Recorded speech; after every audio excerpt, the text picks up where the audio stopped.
let's talk about media regulation.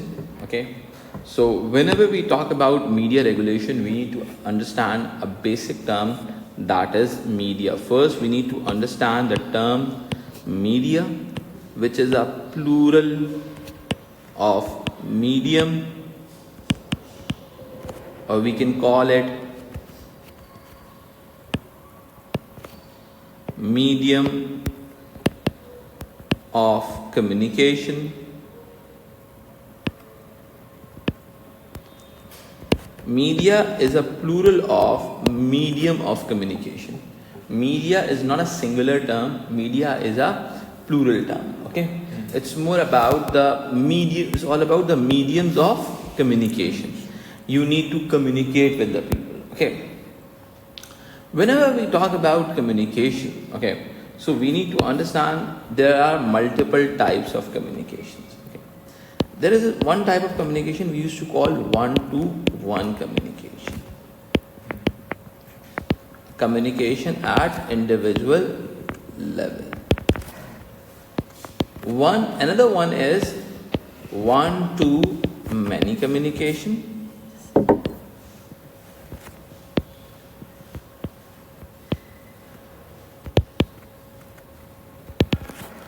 And another one is many to many communication.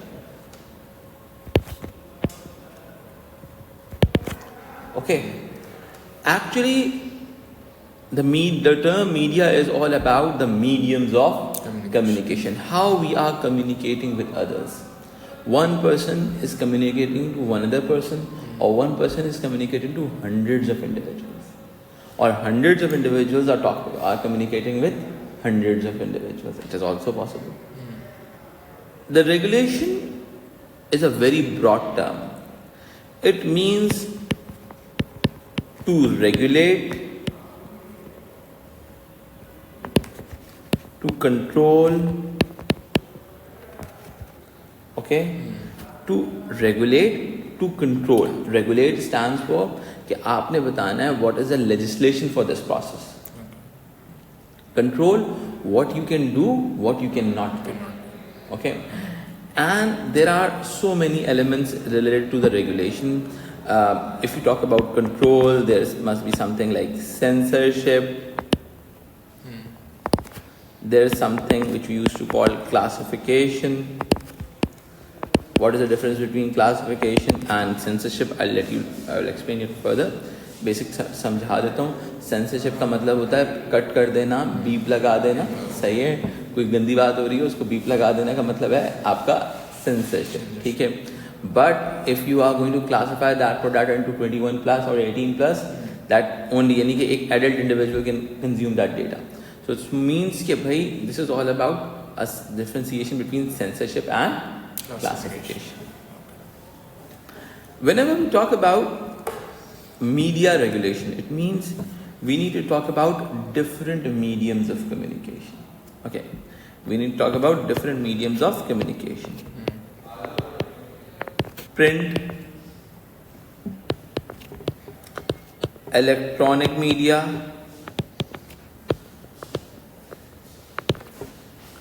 ठीक है, जिसमें आ गया TV, radio, ठीक है. फिर आपके पास आ जाता है क्या, digital media,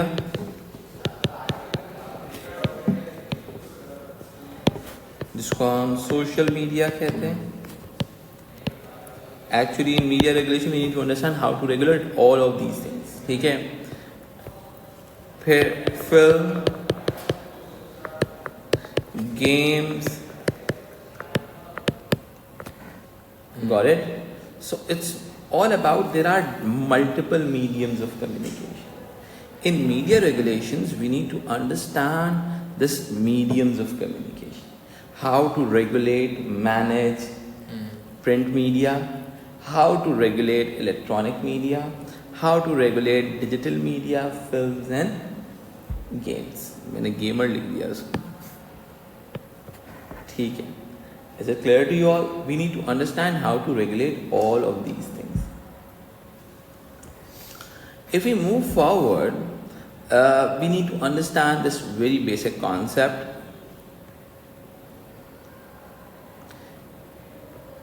Initially, there was only one-to-one communication. I am your teacher, you are my student, I am communicating with you. It's more like that one-to-one communication. We used to call it verbal communication, हम कह सकते हैं उसको, ठीक है. But दुनिया में एक टाइम आया जब mass communication develop हुआ, ठीक है. अब वो develop कैसे हुआ? देखो मैं दुनिया को कुछ elements को आपको समझाता हूँ. Initially the world was based on tribal age. क्या था बेटा? Tribal age, ठीक है. Tribal age जिसके अंदर कोई सिर्फ लोग word of mouth यूज़ किया करते थे, ठीक है. वर्ड ऑफ, एक बंदे ने दूसरे बंदे से एक बात कही, उसने सुनी, दूसरे से कही, ट्राइबल एज में आ जाता है. फिर आ जाता है बेटा वर्बल एज, जिसको हम वर्बल एज की जगह लिटरल एज कहते हैं. सही है. जब दुनिया में फोनेटिक अल्फाबेट्स सामने आए,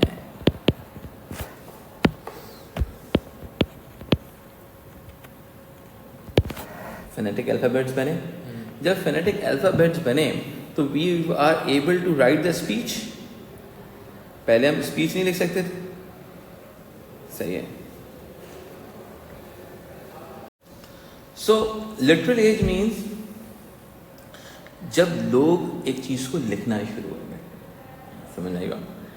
एंड देन दुनिया के अंदर देखो एक टाइम तक ना दुनिया से में लोग सिर्फ लिखा करते थे, कॉपी राइटर्स हुआ करते थे. सही है.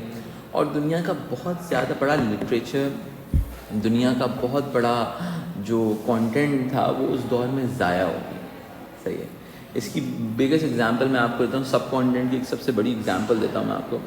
मिर्ज़ा गालिब का जो दीवान था, सही है, असल दीवान का हिस्सा ज़ाया हो चुका 1857 की वॉर में, क्योंकि there is no printing press. Only there was copy writers over there. Copy writers एक कॉपी से दूसरी कॉपी से तीसरी कॉपी बनाया है, ठीक है. दुनिया के अंदर बाइबल के ऊपर क्वेश्चन मार्क उठता है, कुरान शरीफ के ऊपर क्वेश्चन मार्क उठता है कि कंपाइलेशन हुई है नहीं हुई है. सो दुनिया के अंदर हुआ ये कि जब फोनेटिक अल्फ़ाबेट्स आए तो इंसान जो था वो स्टोरी को लिखना शुरू हो गया. वो जो बोलता था वो अपनी स्पीच को लिखता था, अपनी स्पीच को. बट इस एरा का सबसे बड़ा जो प्रॉब्लम था ना, वो इस एरा का प्रॉब्लम ये था कि भाई इसमें आप मैस कम्युनिकेशन नहीं कर सकते. आप हज़ारों लोगों के साथ एक साथ कम्युनिकेट नहीं कर सकते, ठीक है. रेगुलेशन हर जगह पे, भी मैं आऊँगा रेगुलेशन के ऊपर, हर एज के अंदर रेगुलेशन को किस तरह से मैनेज किया गया. बेसिकली मीडिया रेगुलेशन है क्या चीज़? अच्छा सही, मैं आपको समझाता हूँ. मीडिया रेगुलेशन सर मैं आपको दोबारा बता देता हूँ. Media is a plural of medium, यानी कि there are several mediums to regulate, to control, to censor, to classify a story. No, all these mediums is all about media regulation. Okay. इन सारे mediums को उनकी औकात में रखने का नाम है मीडिया रेगुलेशन. समझ आई बात?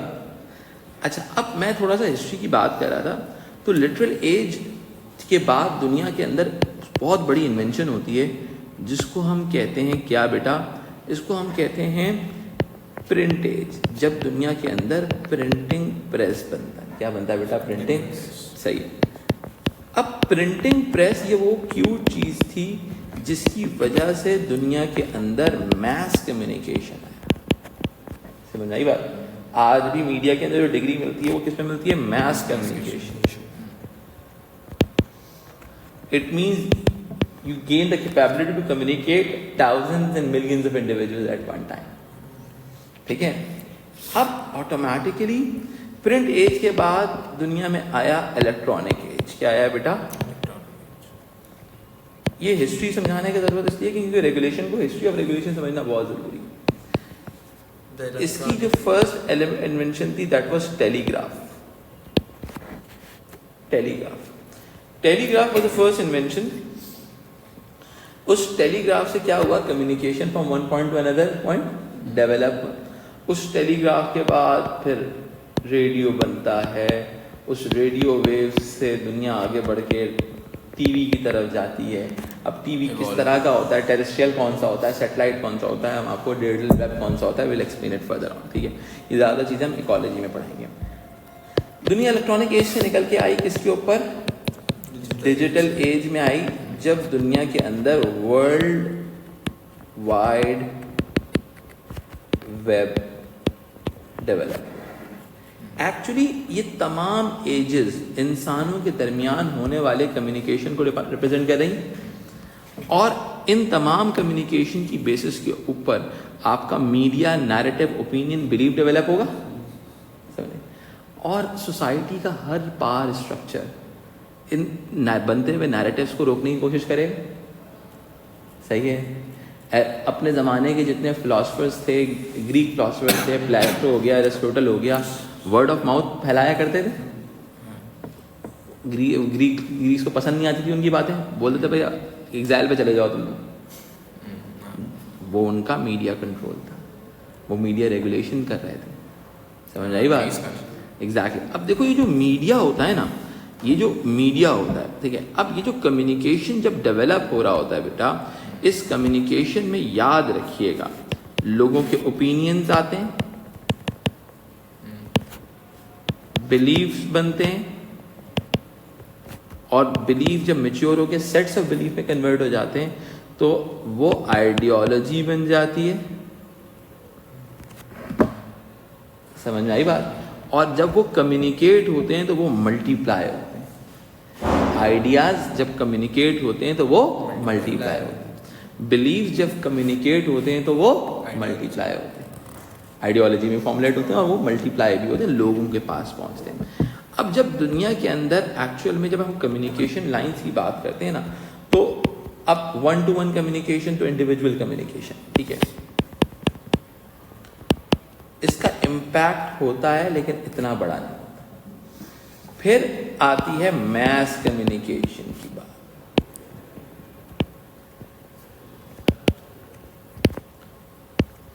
समझ आई बात? Whenever we talk about mass communication, it means we need to talk up to thousands of individuals.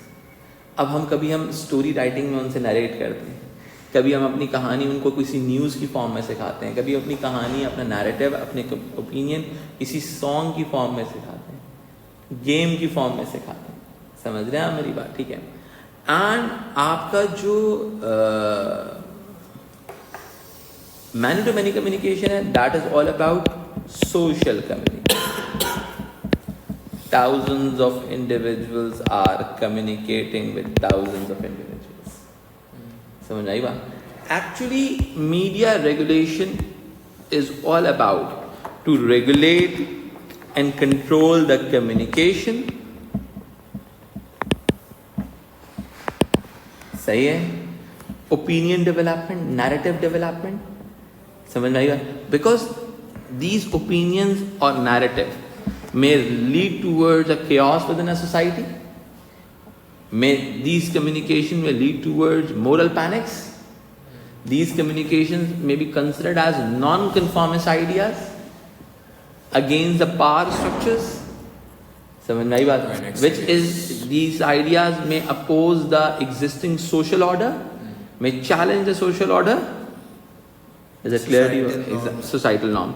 So automatically अब समझना बड़ा ज़रूरी है, चाहे वो कोई भी एज हो, सही है, चाहे वो किसी भी तरीके से कम्युनिकेशन हो रहा हो, उस एरा के अंदर मीडिया को रेगुलेट किया गया है। ऐसा नहीं है कि मीडिया बिल्कुल आज़ाद। कहा जाता है ना, just talk about those people who are not able, if you are not able to talk about some social groups, actually these are the actual culprits और the real controllers of the society. तुम जिनके बारे में बात नहीं कर सकते, या तो वो कल्प्रिट्स हैं या वो एक्चुअल कंट्रोलर्स ऑफ सोसाइटी। ठीक है। सो अब जब लिटरल एज आती है, लोग जो हैं लिखना शुरू कर देते हैं, सही है, तो एक्चुअल में इस एरा के अंदर बुक्स लिखी जाती हैं। सही है। इस एरा में क्या होती है बेटा? बुक्स लिखी जाती हैं। जब वो बुक्स लिखी जाती हैं तो automatically if a book is not acceptable for a church within the Roman Empire, तुम्हें क्या लगता है वो बुक रोमन एम्पायर में आ सकती है? उसका राइटर बच सकता है? समझ आई बात? This is their Regulation. Regulation. And this comes in the literal age. Literal age. Afterward जब हम प्रिंट एज में आते हैं, ब्रिटिशर ने कंट्रोल कैसे किया? सही है. इसके लिए अगर आप रेफर करना चाहें तो आप देखें एक फिल्म है, बहुत सारी फिल्म है, एक फिल्म है, अगर आप सब कॉन्टिनेंट के लेवल पे देखना चाहते हैं इस चीज़ को, भगत सिंह देखें. अब भगत सिंह में आप देखेंगे कि ब्रिटिश आर्मी जो है वो सिर्फ एक चीज़ के पीछे भागे जा रही है, अपनी ज़िंदगी ख़राब कर रही है, वो है कि उसको कहीं से सोशलिस्ट लिटरेचर ना मिल जाए. समझ आई बात? Because they are developing their narrative with the help of the socialist literature. वो सोशलिस्ट लिटरेचर के थ्रू अपना नैरेटिव पूरे दुनिया इंडिया में फैला रहे थे. आगे वो हिस्ट्री में रिकॉर्ड हो जाएगा. हिस्ट्री में रिकॉर्ड हो जाए, या मैक्सिमम लोग जो हैं वो सोशलिस्ट आइडियाज़ को अडॉप्ट कर रहे हैं.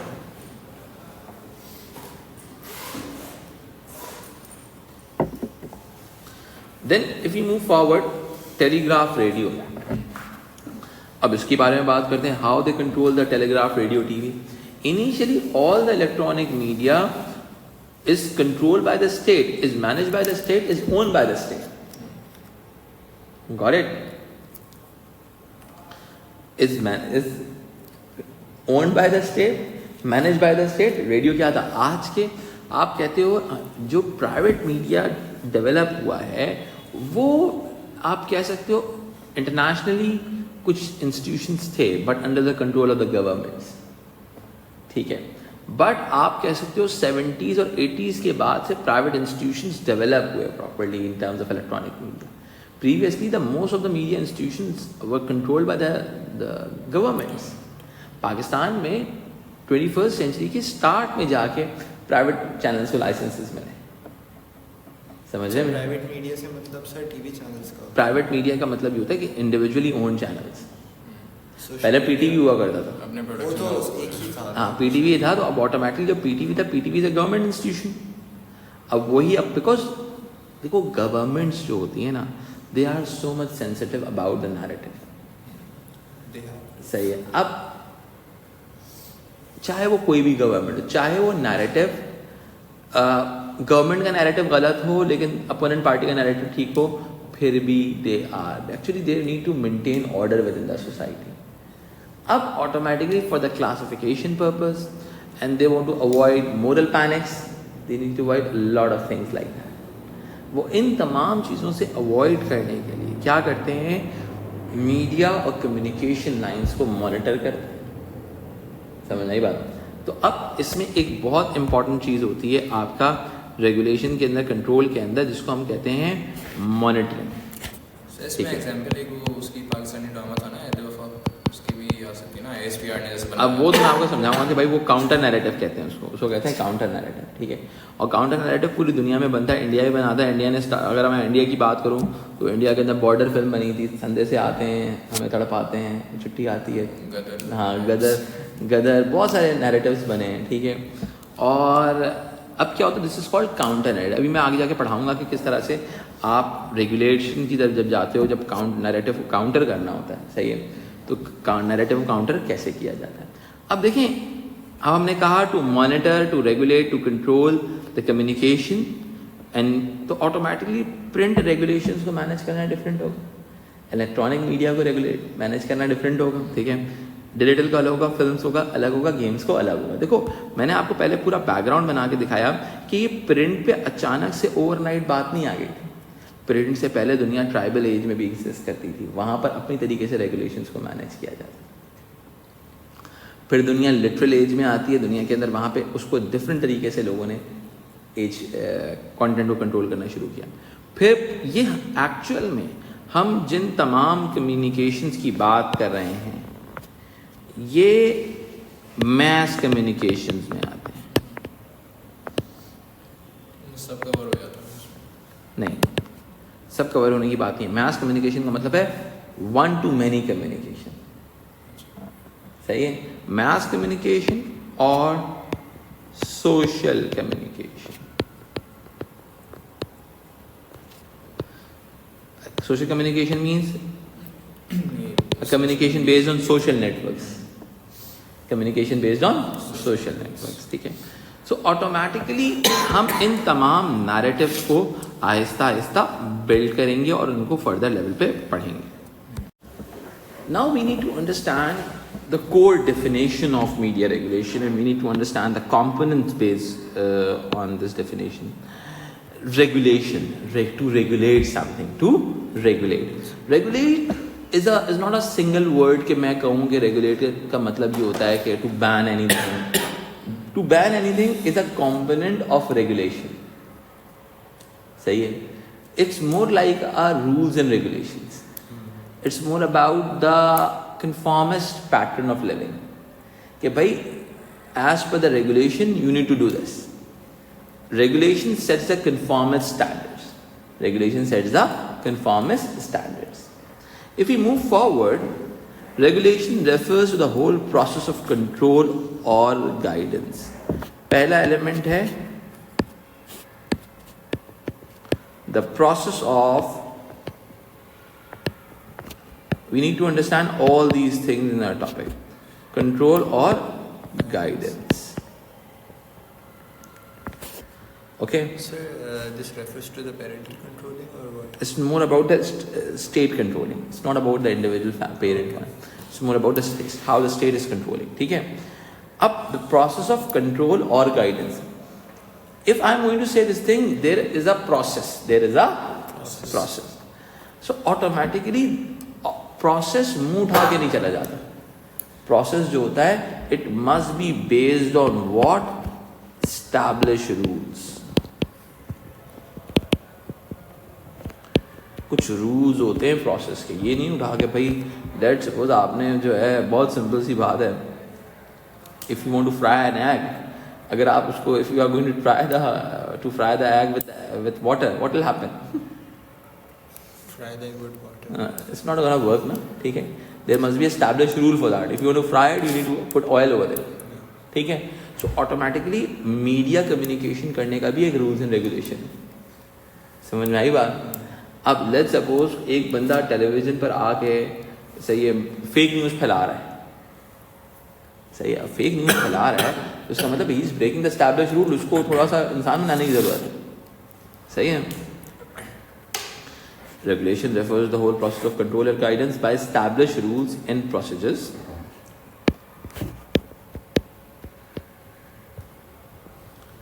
I'm going to share one procedures with you, ठीक है।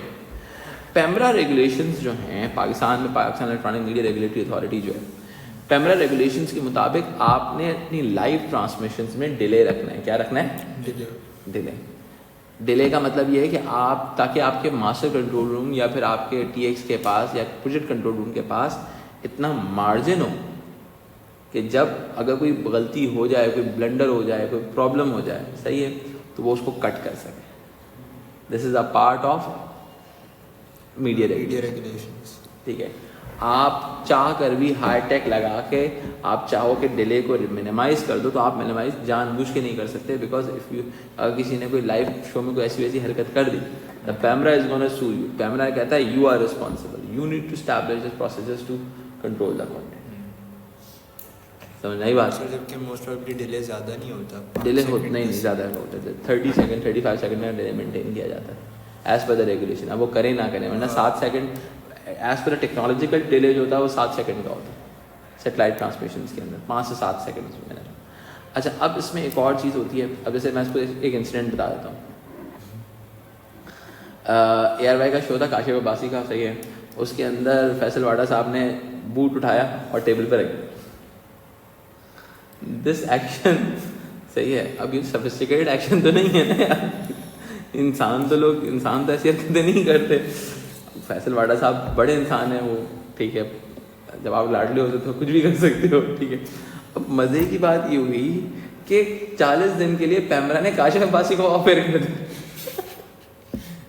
सर आपको मालूम है नहीं रिकॉर्ड हो रहा? हाँ मुझे पता है रिकॉर्ड हो रहा है, ठीक है, मैं फैक्ट बता रहा हूँ, मजाक थोड़ी ना कर रहा हूँ, ठीक। कोई बंदा जाके इंटरनेट पे सर्च करे, ठीक है। तो अब ऑटोमेटिकली होता ये है कि भाई वो इतना बड़ा प्रोसीजर, पैमरा बोलेगा भाई मैंने, यू आर रिस्पॉन्सिबल, सही है। ये नहीं कह सकते कि भाई उसने ही हरकत की, दिखाया तुम्हारी स्क्रीन से ऑन एयर हुआ।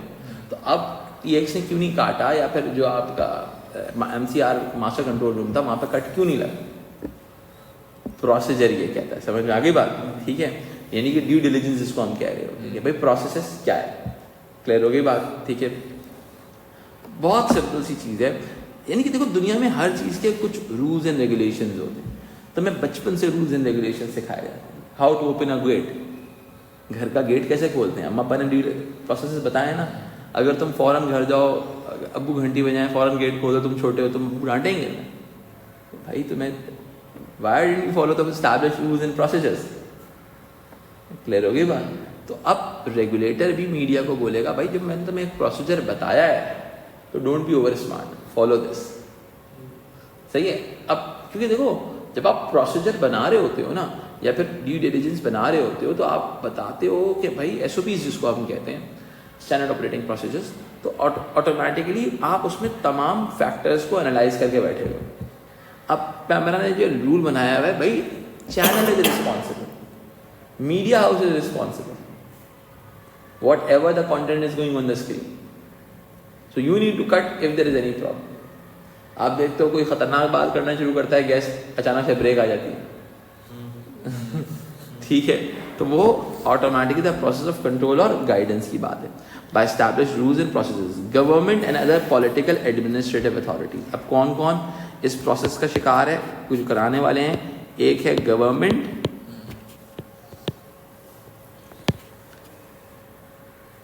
और पॉलिटिकल और एडमिनिस्ट्रेटिव अथॉरिटी। ये बड़ी खतरनाक बात कह रहा हूँ मैं यहाँ सर, ये मर्जी से तो मीडिया चलता है पूरा पाकिस्तान का।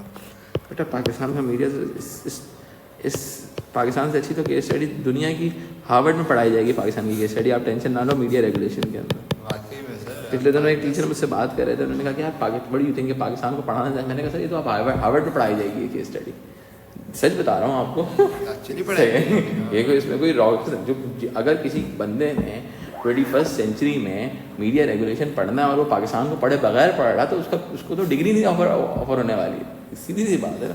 बिकॉज अभी मैं आपको आगे पढ़ाऊंगा, पाकिस्तान ने ऑलमोस्ट हर तरीके यूज़ की मीडिया रेगुलेशन के, और कुछ ऐसी कंट्रीज हैं पाकिस्तान से ही जो स्ट्रॉन्ग एलिमेंट रखती हैं। नमीबिया हो गया, क्या कहते हैं आपका वो हो गया, तुर्कमानिस्तान हो गया, ठीक है, नॉर्थ कोरिया, चाइना, ठीक है, there are so many states जिनका जो इस तरह के manifesto, we will discuss all those states.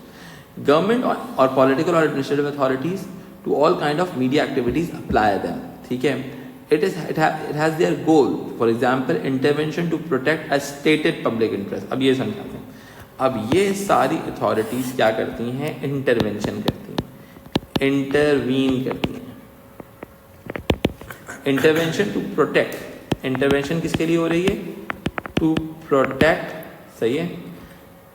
अब किस चीज को प्रोटेक्ट करना है, स्टेटेड पब्लिक इंटरेस्ट, यानी कि वो अपने आप को बचाने को पब्लिक इंटरेस्ट भी कहते हैं ठीक है, वो कहते हैं कि पब्लिक इंटरेस्ट के लिए सही नहीं है ये चीज, बैड इन्फ्लुएंस बोलते हैं। एग्जैक्टली।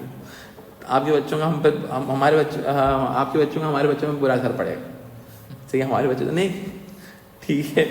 तो ऑटोमेटिकली और इनकरेजिंग कॉम्पिटिशन, अब देखो बहुत सारी चीज़ें इंटरवीन कर रही है टू प्रोटेक्ट पब्लिक इंटरेस्ट, दूसरा टू इनकरेज कोऑपरेशन, ठीक है, कंपटीशन, सॉरी।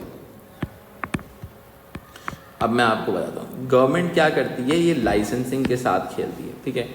गवर्नमेंट लाइसेंसिंग से सिर्फ पैसे नहीं कमाती, गवर्नमेंट लाइसेंसिंग के थ्रू कंपटीशन को भी इनकरेज करती।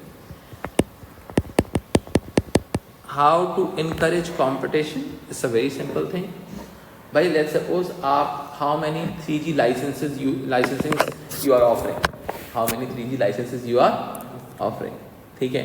अब मुझे या 4G लाइसेंसेस की बात हो रही है या 5G लाइसेंसेस की बात। अब जरा इमेजिन करो अगर एक ही सेलर कंपनी के पास 5G लाइसेंस हो, वो तो बादशाह बन जाएगा, वो तो बादशाह, 3G है उसके बाद, सब 3G 4G, एग्जैक्टली 3G या 4G है, सबका 5G है। अच्छा, कभी कभी comparative advantage government against the money देती भी है, जैसे जोंग को दिया था 4G लॉन्च करते हुए कि एक पर्टिकुलर टाइम तक जोंग के अलावा कोई और जो फर्स्ट बिडर होगा उसके अलावा कोई और नहीं आ सकता, जोंग ने इस तरह से कॉर्पोरेट मार्केट में एंटर किया था, ठीक है।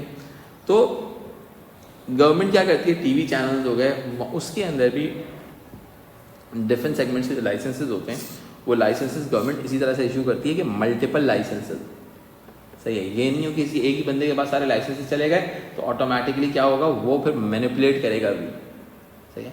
आज भी दुनिया के अंदर बिग 6 है ना, there are 6 companies who hold a major business share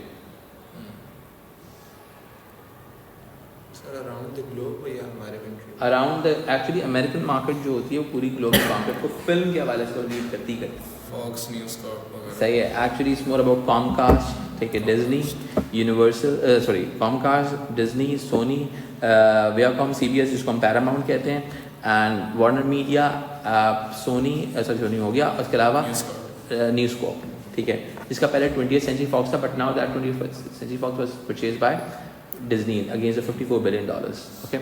So it's more like that कि भाई गवर्नमेंट जो होती है कंपटीशन को मैनेज करती है, ठीक है।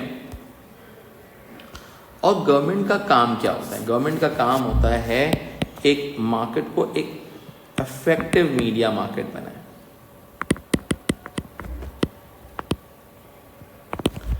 अब आप, बहुत सिंपल सी बात है, नैरेटिव वो हो जो मार्केट को सपोर्ट करें। तो इंडियन मार्केट के अंदर बिजनेस एंटरप्रेन्योरशिप का नैरेटिव है, अब वो नैरेटिव उनकी सोसाइटी के लिए पॉजिटिव है, सही है। या तो इफेक्टिव मीडिया मार्केट बनाया जाए, ठीक है। इसके अलावा इस्टेब्लिशिंग कॉमन टेक्निकल स्टैंडर्ड्स, ठीक है, कि भाई आप सारे चैनल्स HD होंगे, establishing common technical standards कि भाई HD होंगे, UHD होंगे। इसके अलावा कॉमन ग्राउंड्स को जनरेट करना भी इसी मीडिया रेगुलेशन के अंदर कंसिडर किया जाता है कि भाई आप सब लोगों को एक पॉइंट पे लाके जमा कर लो, ठीक है।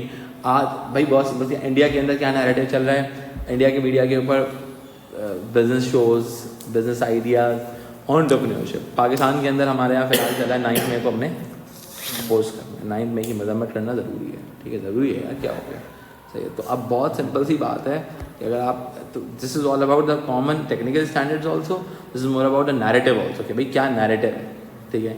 अब क्या है, इफेक्टिव मीडिया मार्केट्स इसी तरह से जनरेट होती हैं। अब देखो गवर्नमेंट्स की रेगुलेशंस का डायरेक्ट असर होता है लोगों के कंजम्पशन के ऊपर और लोगों के नैरेटिव के ऊपर और लोगों के ओपिनियंस के ऊपर। they can easily play with it. Exactly. The media is the biggest market to play with it, and the media is one of the institutions जो गवर्नमेंट्स को बनाती भी है और गिराती भी है। गिराती। खान साहब की हुकूमत के अंदर बहुत महंगाई लग रही थी मीडिया को, ठीक है, और फिर जब रिजीम चेंज हो गया तो महंगाई बंद हो गई। अब ये महंगाई बढ़ती कैसे, महंगाई फील ज़्यादा कैसे होती है और महंगाई फील कम कैसे होती है, इसको हम थोड़ा सा आगे जाके डिस्कस करें, ठीक है। कि एडवर्टाइजमेंट के बजट्स क्या सीन होता है, कि हाउ इट फंक्शंस, ठीक है, कि किस तरह से एडवर्टाइजमेंट बजट देने को बंद किया जाता है, ठीक है, समझ आई बात। तो ऑटोमेटिक गवर्नमेंट जो है इस तरह से डेवलप कर रही होती हैं आइडियाज़ को। अब इस बात को समझते हैं कि वाई मीडिया रेगुलेटेड, कि भाई मीडिया, देखो एक्चुअल में ना it's a tug of war between media and regulatory authorities. Media always demand for freedom, regulatory authorities always demand for control, ठीक है, वो हमेशा चाहती हैं कंट्रोल उनके हाथ में है, ठीक है। That's why they try to regulate media, control media and monitor media, ठीक है। The management of information society, अब देखो पहली चीज यहाँ पे क्या होती है, it's more about management of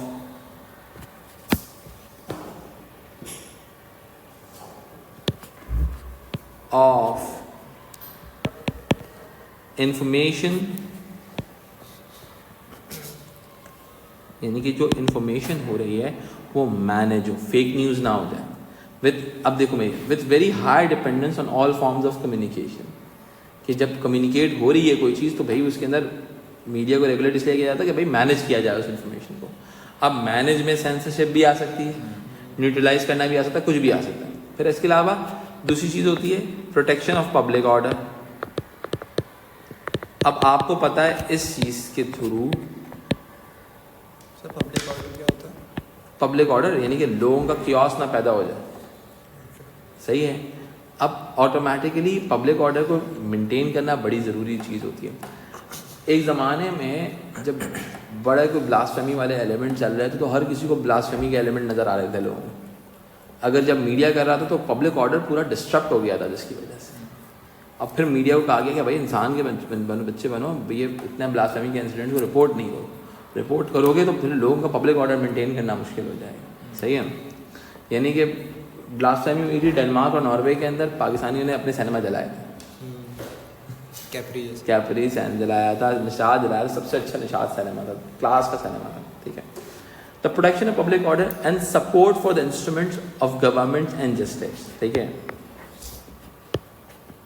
support for government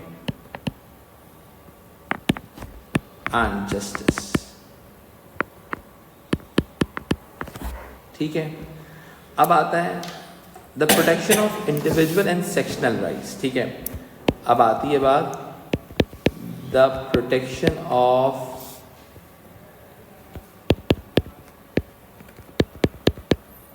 individual and sectional rights, कि किसी भी सेक्शनल राइट्स या इंडिविजुअल राइट्स पे अमेंडमेंट नहीं होनी चाहिए। वाइट सुपरमेसी जैसी बातें हो सकती हैं, बहुत सारी चीज़ें हो सकती हैं, उसको कंट्रोल करना भी मीडिया गवर्नमेंट का काम होता है, ठीक है। That might be harm by the unrestricted use of public means of communication. कोई कुछ भी आए, कुछ भी बकवास करके चला जाए, सही है, कोई किसी को काफिर डिक्लेयर कर दे, प्रॉब्लम हो जाएंगी, ठीक है।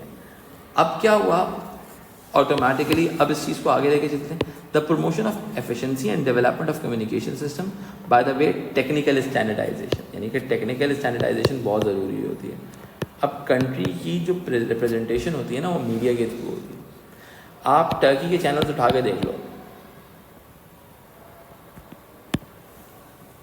टर्की के चैनल्स उठा के देख लो, आपको UHD से नीचे की कोई चीज़ मिलेगी नहीं उसके अंदर।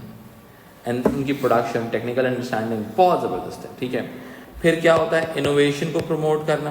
क्या भाई आपने कितने नए प्रोग्राम्स लॉन्च किए, कई मतलब कंट्रीज़ के अंदर गवर्नमेंट जो होती है इनकरेज करती हैं कि भाई आपने इस कंटेंट के ऊपर कंटेंट बनाना है, ठीक है। इनोवेशन, जैसे पाकिस्तान के अंदर कहा गया था कि भाई आप पाकिस्तानी टीवीज़ के ऊपर 10% से ज़्यादा इंटरनेशनल कंटेंट नहीं दिखा सकते, 10% से ज़्यादा इंटरनेशनल कंटेंट नहीं दिखा सकते, सही है। अब जब 10% ज़्यादा इंटरनेशनल कंटेंट नहीं दिखा सकते तो ऑटोमेटिकली क्या हुआ, सिंपल सी बात है, वो अपने आप को लोगों को प्रोटेक्ट कर रहे थे, ठीक है। प्रोटेक्ट कैसे? अपनी इंडस्ट्री को बचाया ना, वरना तो पाकिस्तान की इंडस्ट्री ख़त्म हो जाती और पाकिस्तान के टीवी चैनल के ऊपर टर्किश ड्रामे चल रहे होते। अच्छा, बॉलीवुड भी इसीलिए बंद हुआ था शायद। बॉलीवुड इसलिए नहीं बना था, वो तो हमारे वो ईगो को हर्ट कर रहा था सब में। अब्बू की ईगो हर्ट होती है, घर में मसला होगा ना बेटा, सही है। तो ऐसी बात समझा करो इस बात को। Whenever the ego of daddy is going to be affected, things gonna be worse for you. सही है। अब होता क्या है, the promotion of access.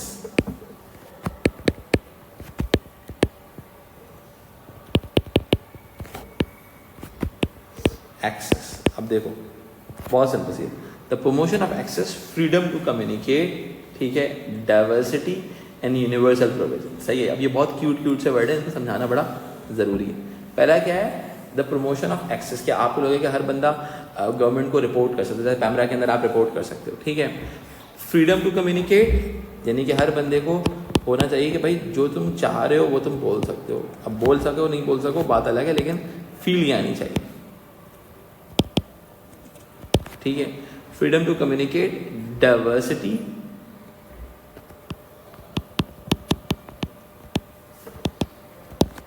ठीक है, एंड यूनिवर्सल प्रोविजन सब जगह पर। Maintaining conditions for effective operations of free markets and media service, ठीक है। फ्री मार्केट्स का मतलब है कोई कुछ लोग मीडिया को मोनोपोलाइज ना करें। वैसे बाय द वे होता है मोनोपोलाइज ही, ठीक है, होता मोनोपोलाइज ही, लेकिन जो है वो actually free markets and media develop करने की कोशिश की जाती है। गवर्नमेंट कहती है कि भाई हर बंदे के पास राइट है, क्योंकि मीडिया में इन्वेस्टमेंट्स बहुत ज़्यादा चाहिए। पाकिस्तान आज के दौर के अंदर, आज के डिजिटल एज में भी अगर पाकिस्तान के अंदर अगर आपने न्यूज़ चैनल खोलना है, उसकी एटलीस्ट कॉस्ट 2 से 2.5 अरब रुपये, लाइसेंस ही 1 अरब रुपये का आएगा ऑलमोस्ट, ठीक है। तो ऑटोमेटिकली क्या है, free markets in media services formulate की जाती हैं, specially competition, access, protection for consumers, stimulating innovation and expansion. तो इस तरह से आप मीडिया को, रेगुलेशंस को अंडरस्टैंड करते हो कि how the media is going to be regulated in the world and why it is going to be regulated. Till now we discuss about the what is media regulation and why it is regulated. Now we need to understand one very basic thing, that is the historical and cross-cultural dimension of media regulation. First thing which we need to understand is there is no fixed media regulation in the world. Getting my point? ठीक है. I can say one thing. Media regulations are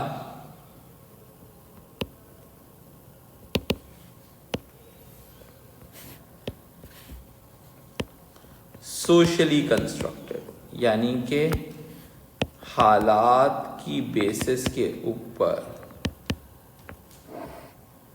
change, because the media is constantly changing. Nowadays I can say one thing, TikTok ने अपना content over the period of time बहुत बेहतर किया है, but TikTok की जो एल्गोरिथम्स थे वो भी कल्चरली कंटेंट को डिवाइड करते थे, लोगों का इंटरेस्ट बताते थे. सही है. कहा जाता है अगर आपने लोगों के किसी सोसाइटी के अंदर मेजर इंटरेस्ट को आइडेंटिफाई करना है तो उनके मैसेस का इंटरेस्ट देखो किस चीज़ के अंदर. अगर मैसेस का इंटरेस्ट इनोवेशन के ऊपर है, it mean the things gonna be good. अगर मैसेज सारे जो है मुर्गा लड़ाने पे बैठे हुए तो उसका मतलब तो कुछ नहीं होने वाला. सही. तो बिकॉज मीडिया कंटेंट भी जो होता है वो हिस्टोरिकली और क्रॉस कल्चरली चेंज होता है. ठीक है.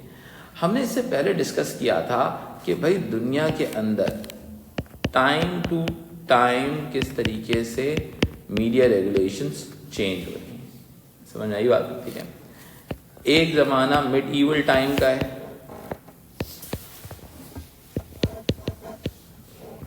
जहां पर जो कि जिसको हम लिटरल टाइम पीरियड कहते हैं, literal age of the human world कहते हैं.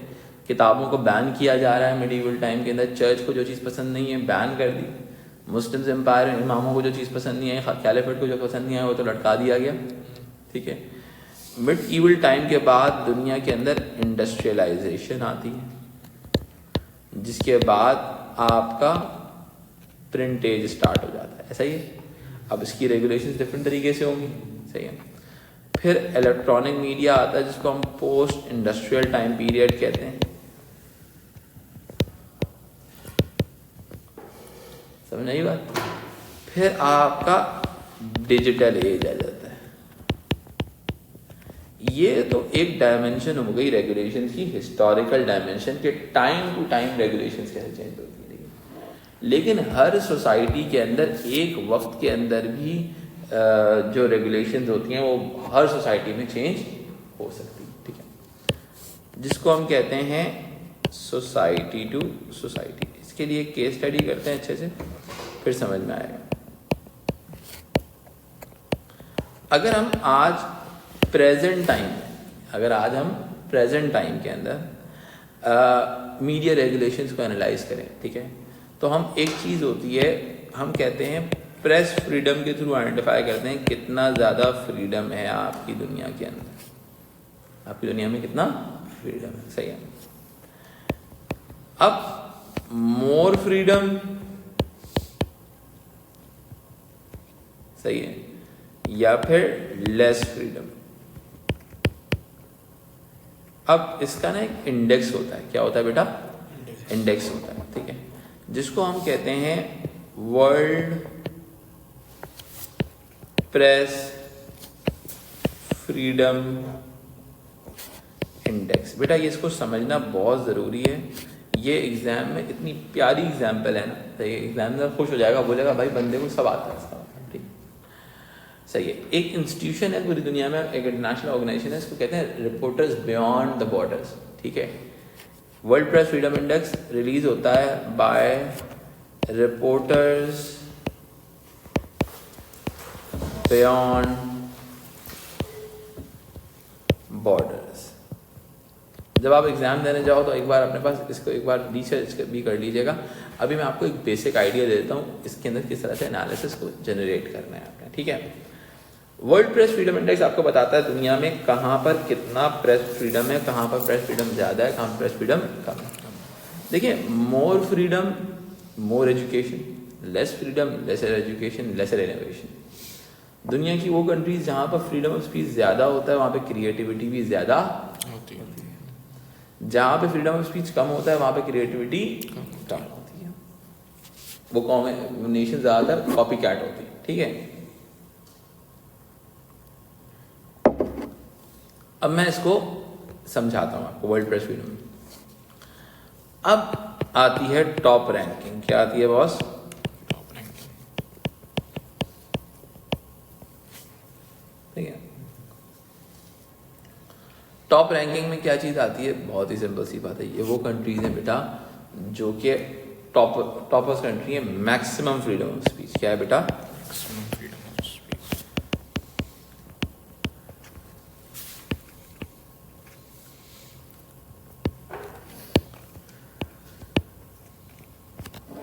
ठीक है। अब इसके अंदर आती हैं स्कैंडिनेवियन कंट्रीज, सही है।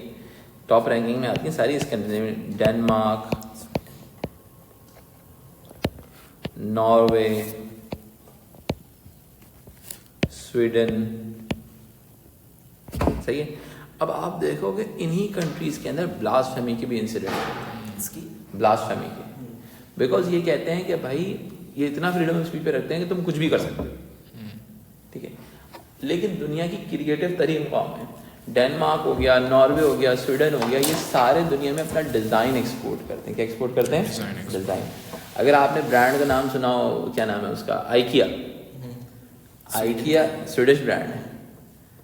उसका काम क्या है? आइकिया के दुनिया में बड़े बड़े स्टोर्स होते हैं, बहुत बड़े, फर्नीचर का ब्रांड है, ठीक है।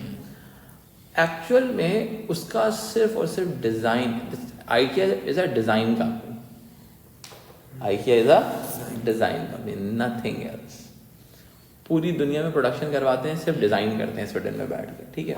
तो this is more about the idea. अच्छा, अब दुनिया के अंदर टॉप रैंकिंग में एक और कंट्री का नाम लूंगा, एस्टोनिया। एस्टोनिया छोटा सा कंट्री है लेकिन डिजिटल करेंसीज का बादशाह है, सही है, बिटकॉइन ये वो सारी चीज़ें, ठीक है। अब होता क्या है, टॉप रैंकिंग में मैक्सिमम फ्रीडम ऑफ स्पीच आ गया, ठीक है। अब मैं अगर इस चीज़ की बात करूं आपके साथ, अच्छा अब यूके का, अच्छा अब हमारे पास हमारे लिए कौन कौन इंपॉर्टेंट है? यूके, यूएसए, ठीक है। आपकी अपनी कंट्री पाकिस्तान चले ले लेते हैं, ठीक है। अब ऑटोमेटिकली देखो, मैं आपको एक चीज़ समझाता हूँ, ये इन तीनों कंट्रीज की मैं आपको सजा समझा देता हूँ। यूके जो होता है ये फॉलन करता है 25 to 26 के अंदर रैंकिंग के, ठीक है। यूएसए करता है 40 to 45 के अंदर। अब ये डिफरेंशिएशन, यानी कि यूके में ज़्यादा फ्रीडम ऑफ स्पीच है as compared to USA. Pakistan माशाल्लाह रैंक करता है 160 to 165 का एवरेज चल रहा होता है, कभी कभी 155 पे भी चला जाता है, सही है। मैं आपको एक्चुअल रैंकिंग भी अभी शेयर कर दूंगा आपके साथ, ठीक है। लेकिन मैं आपको सिर्फ एक रेंज समझा रहा हूँ, ठीक है। यूके जो है is having more freedom of speech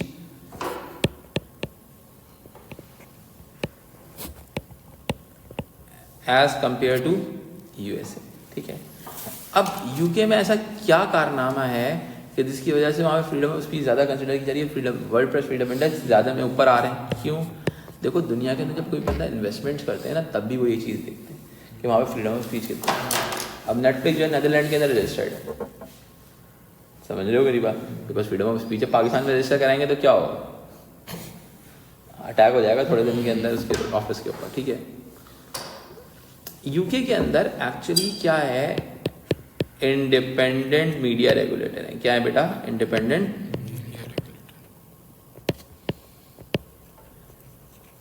media regulators are independent, media regulators are independent. अब मीडिया रेगुलेटर्स जो हैं जब इंडिपेंडेंट हैं, इसका मतलब है there is no state influence over the media regulation.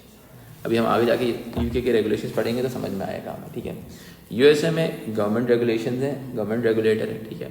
Pakistan के हालात तो आपको मुझसे बेहतर पता है, ठीक है। तो क्योंकि अब पाकिस्तान में सबसे बड़ा जो प्रॉब्लम हुआ जिसकी वजह से रैंकिंग नीचे गई वो हुआ नेट न्यूट्रलिटी का। क्या हुआ बेटा? नेट। ये कॉन्सेप्ट क्या होता है? इसका मतलब ये होता है कि everyone should have a similar access of internet। Pakistan में आपको पता है कितना अच्छा एक्सेस है। फायरवॉल के थ्रू माशाल्लाह हम एक्सेस को कम कर देते हैं, ज़्यादा कर देते हैं, कंट्रोल हमारे गवर्नमेंट के हाथ। तो फ्रीडम ऑफ स्पीच क्या हो गया? इन राजिऊन हो गया, ठीक है। फिर बेटा हमारे पास आगे आते हैं लोएस्ट रैंकिंग।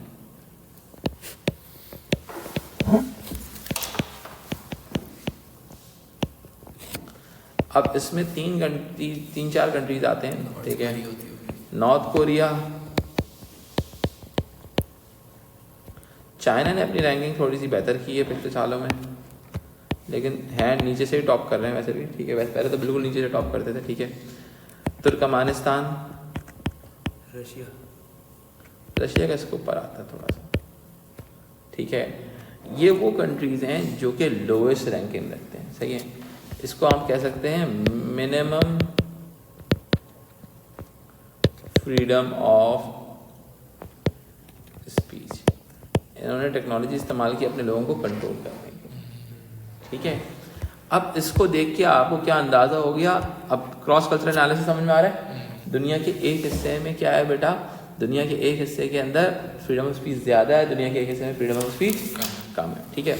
अब मैं आपको एक चीज़ दिखाता हूँ। Move forward. This is all about the latest stats related to the World Press Freedom Index. You can see the countries with the green. सही है। All these green countries are having the top ranking in the world. Norway, Denmark, Sweden, Netherlands, Finland, Estonia, Portugal, Ireland. समझ में आई बात, ठीक है।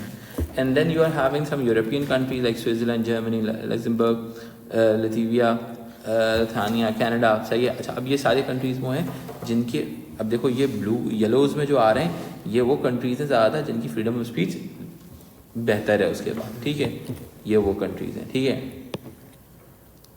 ठीक है, जो आपके येलोज़ में आ रहे हैं, ठीक है। फिर इफ़ यू मूव फॉरवर्ड, अगर हम इस चीज़ को थोड़ा सा आगे लेके चलते हैं तो हमारे पास यूके की जो रैंकिंग आ रही है, सही है। 2023 के अंदर 26 रैंकिंग पे थे, now they are into 23rd ranking, ठीक है। इनके डिफरेंट इंडिकेटर्स होते हैं जिनके थ्रू ये आइडेंटिफाई करते हैं। एक होता है पॉलिटिकल इंडिकेटर, एक होता है इकोनॉमिक इंडिकेटर, एक होता है लेजिस्लेटिव इंडिकेटर। अब आपने लेजिस्लेशन ऐसी कोई पास तो नहीं कर दी जिसकी वजह से आप लोगों की फ्रीडम ऑफ स्पीच पे इम्पैक्ट क्रिएट करो। अभी पाकिस्तान ने अभी रिसेंटली जो लेजिस्लेशन पास किया है उसकी वजह से प्रॉब्लम आएगा पाकिस्तान को, ठीक ठाक, ठीक है। अच्छा, अब उसके बाद अब मैंने आपको बताया फिर यूके की जो यूएस की जो रैंकिंग है दैट इज़ पहले 45 थी, अब वो 55 है। यूएस के अंदर फ्रीडम ऑफ स्पीच पे इम्पैक्ट आया, ट्रम्प का अकाउंट बंद कर दिया गया था, सही है। तो फ्रीडम ऑफ स्पीच से आप डाउनग्रेड हो रहे हैं। क्या हो रहे हैं बॉस? डाउनग्रेड हो रहे हैं, ठीक है। अच्छा, अगर मैं आपको और इसकी चीज़ के हवाले से लेके चलूँ, अब ये कौन से कंट्रीज़ हैं? ये लोएस्ट रैंकिंग कंट्रीज़ हैं। अब इसमें कौन से कंट्रीज़ आती हैं? किंगडम्स आ जाती हैं, डिक्टेटरशिप्स आ जाती हैं, ठीक है, ठीक है। Kingdom, dictatorships,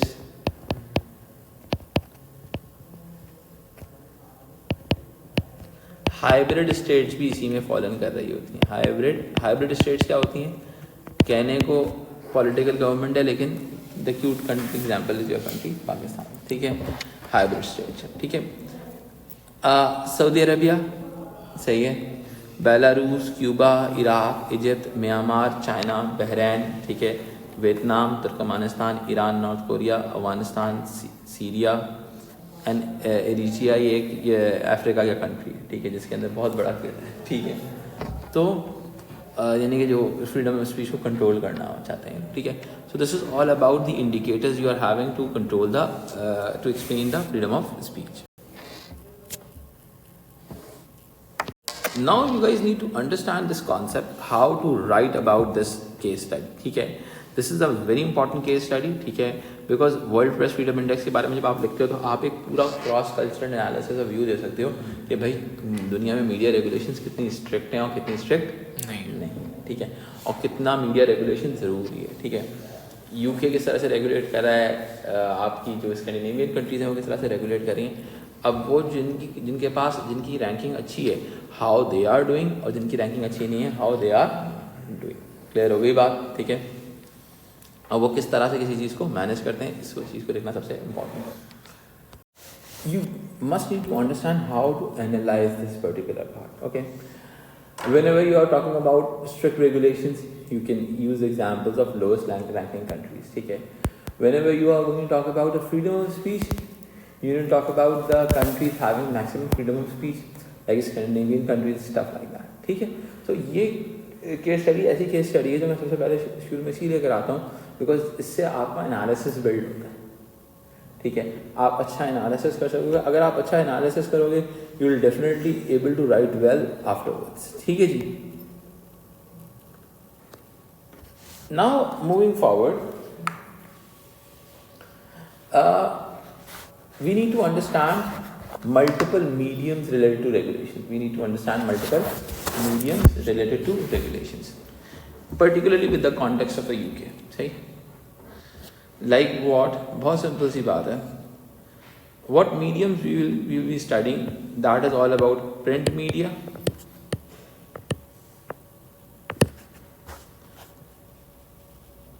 electronic media,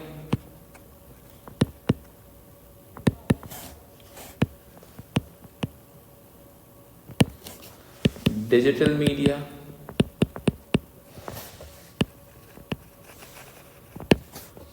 film, and games. These are several mediums of communication. These are several mediums of communication. ठीक है, कि how they are working in the world. ठीक है, अब देखो कोई भी मीडियम होता है, कोई भी नैरेटिव होता है, ये सारे मीडियम्स बिल्ड करते हैं. ऐसा नहीं होता कि कोई नैरेटिव अचानक से बिल्ड आ जाता है. सही है, कोई भी नैरेटिव बिल्ड करना होता है एक्चुअल में all these mediums used to work to build that narrative. समझ में आई बात. So if you move forward, अगर मैं थोड़ा सा तुम्हें आगे लेके चलूँ इस चीज़ के हवाले से, media regulators in UK.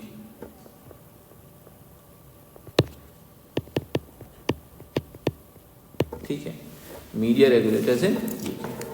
As I told you before, all the regulators in the UK are independent regulators. इसका मतलब क्या होता है?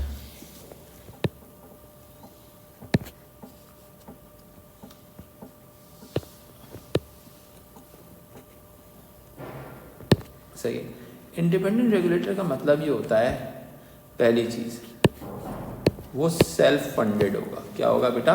Self funded. एक होता है सेल्फ फंडेड और एनुअल लेवाई से या एनुअल टैक्स से फंडेड होना. ठीक है, अगर आप सेल्फ फंडेड हो गए तो आप गवर्नमेंट की डिक्टेशन नहीं मानोगे. सही है, आप गवर्नमेंट की डिक्टेशन नहीं मानोगे बिकॉज आप तो फंडिंग खुद क्रिएट कर रहे हो. अब आपको independent through प्रेस चार्टर के थ्रू इंडिपेंडेंट कर दिया. यानी कि लेजिस्लेशन ने, कॉन्स्टिट्यूशन ने उनको प्रोटेक्ट किया. Through constitution they are independent to work, they just follow the rules and regulations. ठीक है, तो अब इससे एडवांटेज ये होता है, they become the regulators of the state media rather than the government's media. हमारी जैसी कंट्रीज में ये होता है, पाकिस्तान जैसी कंट्रीज में पर्टिकुलरली जो इंस्टीट्यूशंस होते हैं वो डिपेंडेंट होते हैं गवर्नमेंट टैक्स से अपने पैसे, हमारे टैक्स से पैसे, टीवी का टैक्स लगाती है, उससे पैसे देना पड़ती है. कोई भी नया प्राइम मिनिस्टर आता है, 2 बंदे अपनी मर्जी के सेटमेंट करता है. सबसे पहले चेयरमैन पैमरा, ताकि इलेक्ट्रॉनिक मीडिया कंट्रोल हो. और दूसरा सेटल अप करता है पीसीबी का चेयरमैन, क्योंकि अपना दोस्त होता है उसको बिठा देता है। सही है। आपको देखना है मुल्क के अंदर who is the friend of the prime minister, just find out the person who is the PCB chairman, that person would be considered as ना। सही है। अब चेयरमैन पैमरा जो होता है वो बड़ा पावरफुल बंदा होता है, क्योंकि वो नैरेटिव को देखता है सारी चीज़ों को। ठीक है। अब मैं अगर यूके की बात करता हूँ तो यूके के अंदर बेटा डिफरेंट इंस्टीट्यूशंस हैं जो कि डिफरेंट चीज़ों को लुक आफ्टर कर रहे होते हैं। ठीक है। देखो यूके के अंदर सबसे पहले अगर मैं प्रिंट की बात करता हूँ आपसे, सही, यूके के अंदर सबसे पहले था, इनिशियल फेज के ऊपर था, सही है, बल्कि इसको इनिशियल के बजाय लिखो before Leveson inquiry. Leveson inquiry बताऊंगा अभी।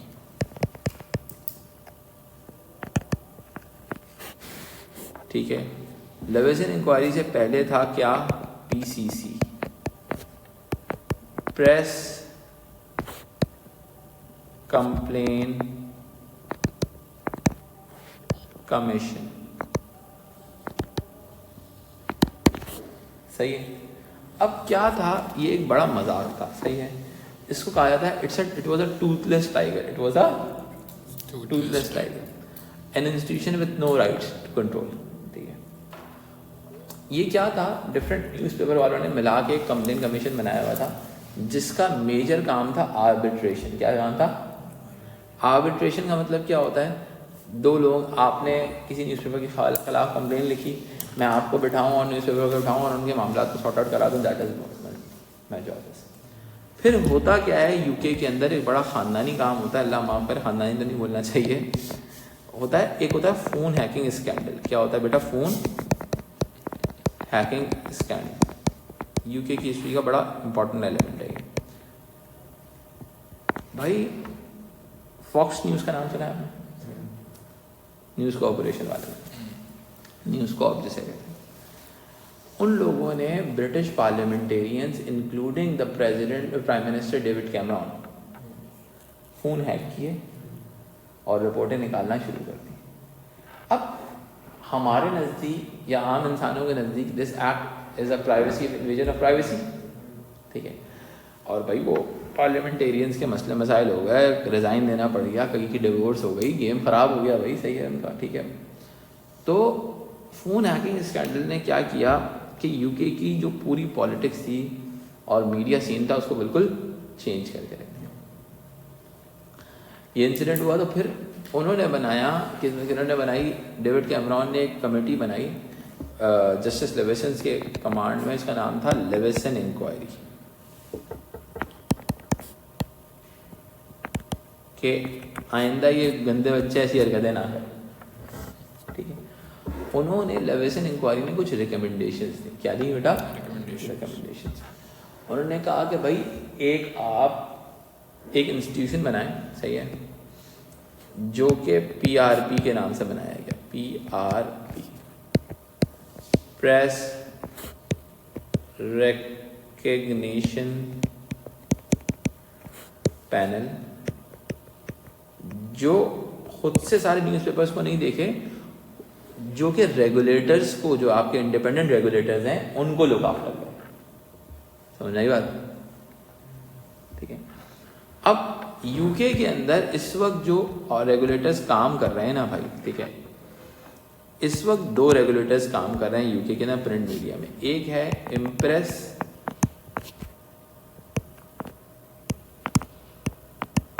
सही है, और दूसरा है आईपीएसओ, इंडिपेंडेंट प्रेस स्टैंडर्ड ऑर्गेनाइजेशन। सही है। अब इसमें से, ठीक है, अब इसमें से जो, अब पीआरपी का काम क्या है? To look after the regulators. समझ आई बात? रेगुलेटर जैसे आईपीएस और इम्प्रेस को देखना था। लेकिन हुआ क्या कि भाई इनमें से जो मेजर रेगुलेटर, जिसके पास मेजर न्यूज़पेपर्स थे, ठीक है, वो एक्चुअल के अंदर उसने पीआरपी की रेकग्निशन को कबूल ही नहीं किया। समझ आई बात? जो लोएस्ट वन है उसने क्या कर लिया, उसने कहा चलो ठीक है पीआरपी को मान लेते हैं। उनका कहना ये है, जो मेजर न्यूज़पेपर्स वाले हैं, जो वो क्यों पीआरपी को मानते नहीं है, कहते हैं हमारा इससे फ्रीडम ऑफ स्पीच अफेक्ट करेगा। ड्यू टू दिस रीजन वो उस चीज़ को मानते नहीं। ये हो गया प्रिंट का एक बेसिक ओवरव्यू आपके सामने। फिर आता है इलेक्ट्रॉनिक मीडिया यूके का। ठीक है, यूके का इलेक्ट्रॉनिक मीडिया कंट्रोल करती है एक कंपनी, उसका नाम है ऑफकॉम। ये भी इंडिपेंडेंट रेगुलेटर है, उसको कहते हैं office of the communication.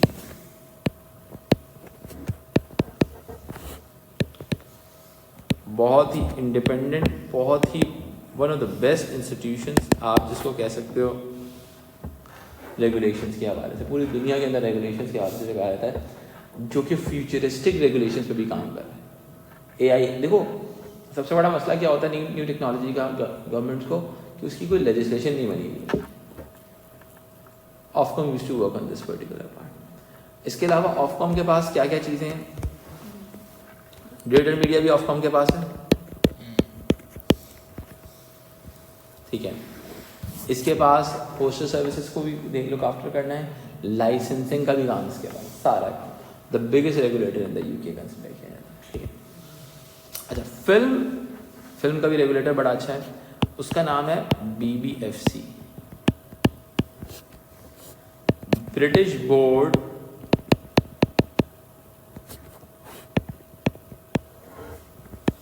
Of film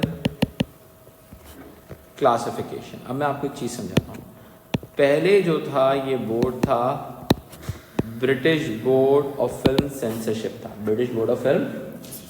अब देखो they are moving towards classification. ये फिल्म्स को क्लासिफाई कर देता है, सही है, कि ये 21+ है, 18+ है, 15+ है, 12+ है, जो भी है, 12A है, ठीक है, जो भी, ठीक है।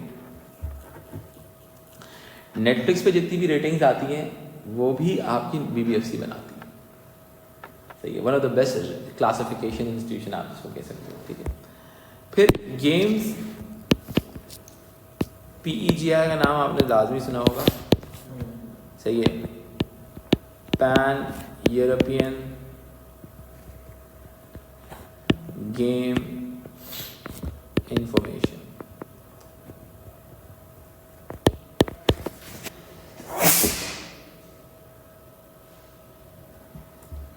तो ऑटोमेटिकली क्या हुआ,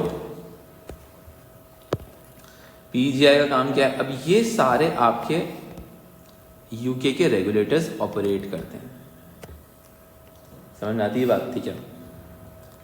these are the regulators in the UK. अगर आपने प्रेस मीडिया रेगुलेशन में यूके की बात करें तो आपने इन तमाम इंस्टीट्यूशंस को कवर अप करना होगा। Is it clear to you all?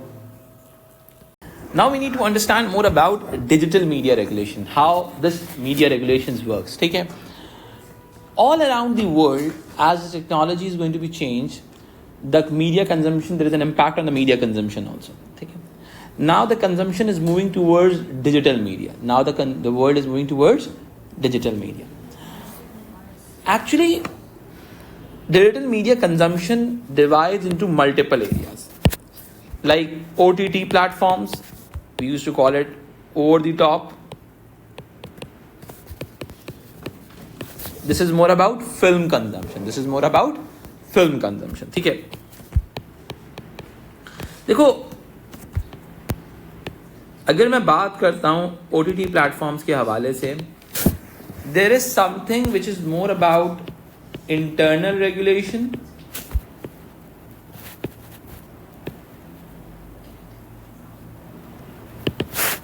और एक होती है external regulatory practices.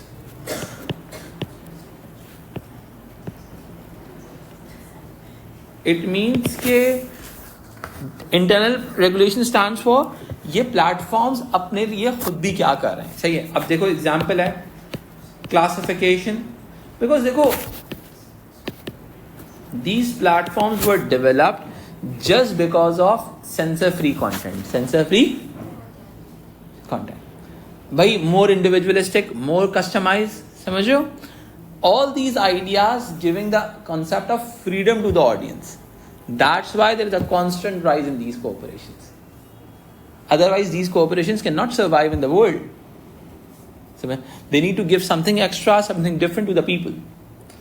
But this something extra, something different may eventually lead towards a negative impact over the audience. Audience पे negative impact जा सकता है, audience के consumption pattern पे negative impact जा सकता है, ठीक है. So इस classification के अंदर जैसे Netflix की classification है, it's mostly done by BBFC.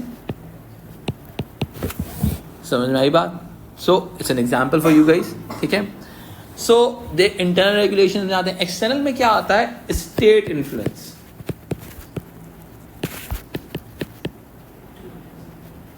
अब स्टेट इन्फ्लुएंस में जैसे टर्की है,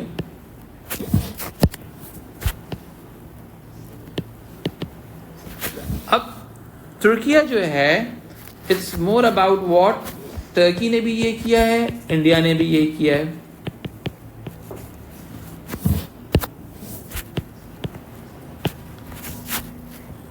लोकल रेगुलेटरी ऑफिसर,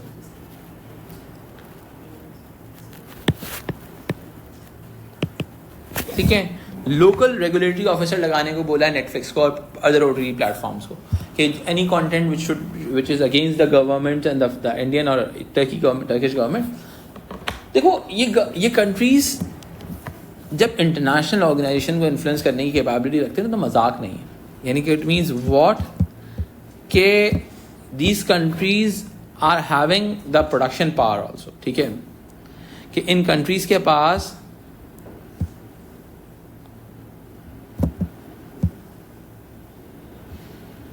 ठीक है, इन कंट्रीज के पास प्रोडक्शन पावर भी है. These countries are giving the production to the Netflix also, तो इनकी ऑटोमेटिकली एक मार्केट में से है, ठीक है. दैट्स वाई पोजिशनिंग बेहतर हो जाती है इनकी. समझ में आई बात?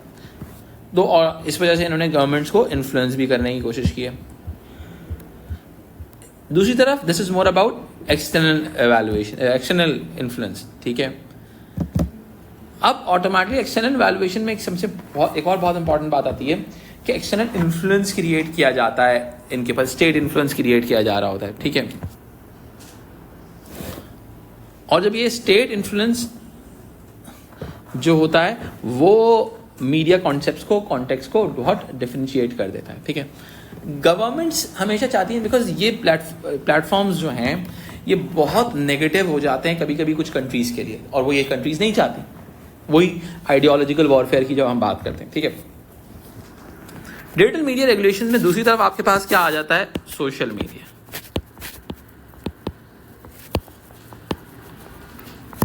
सही है. सोशल मीडिया में मेटा,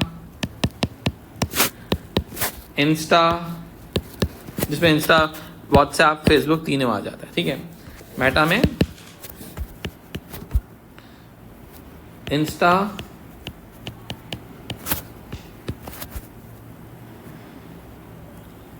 फेसबुक,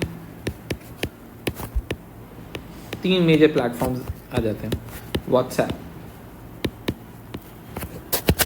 व्हाट्सएप पे आज भी बहुत ज़्यादा एलिगेशंस हैं कि वो डेटा सेल आउट करता है एजेंसीज को, ठीक है, और इसमें काफ़ी हद तक रियलिटी भी है, ठीक है, बिकॉज उसके पास जो सोर्स ऑफ इनकम है वो यही है.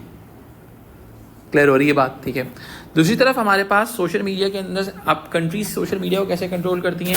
मेटा के अलावा आपके पास जो मेजर एलिमेंट आ जाता है, फिर आ जाता है गूगल का एलिमेंट आ जाता है.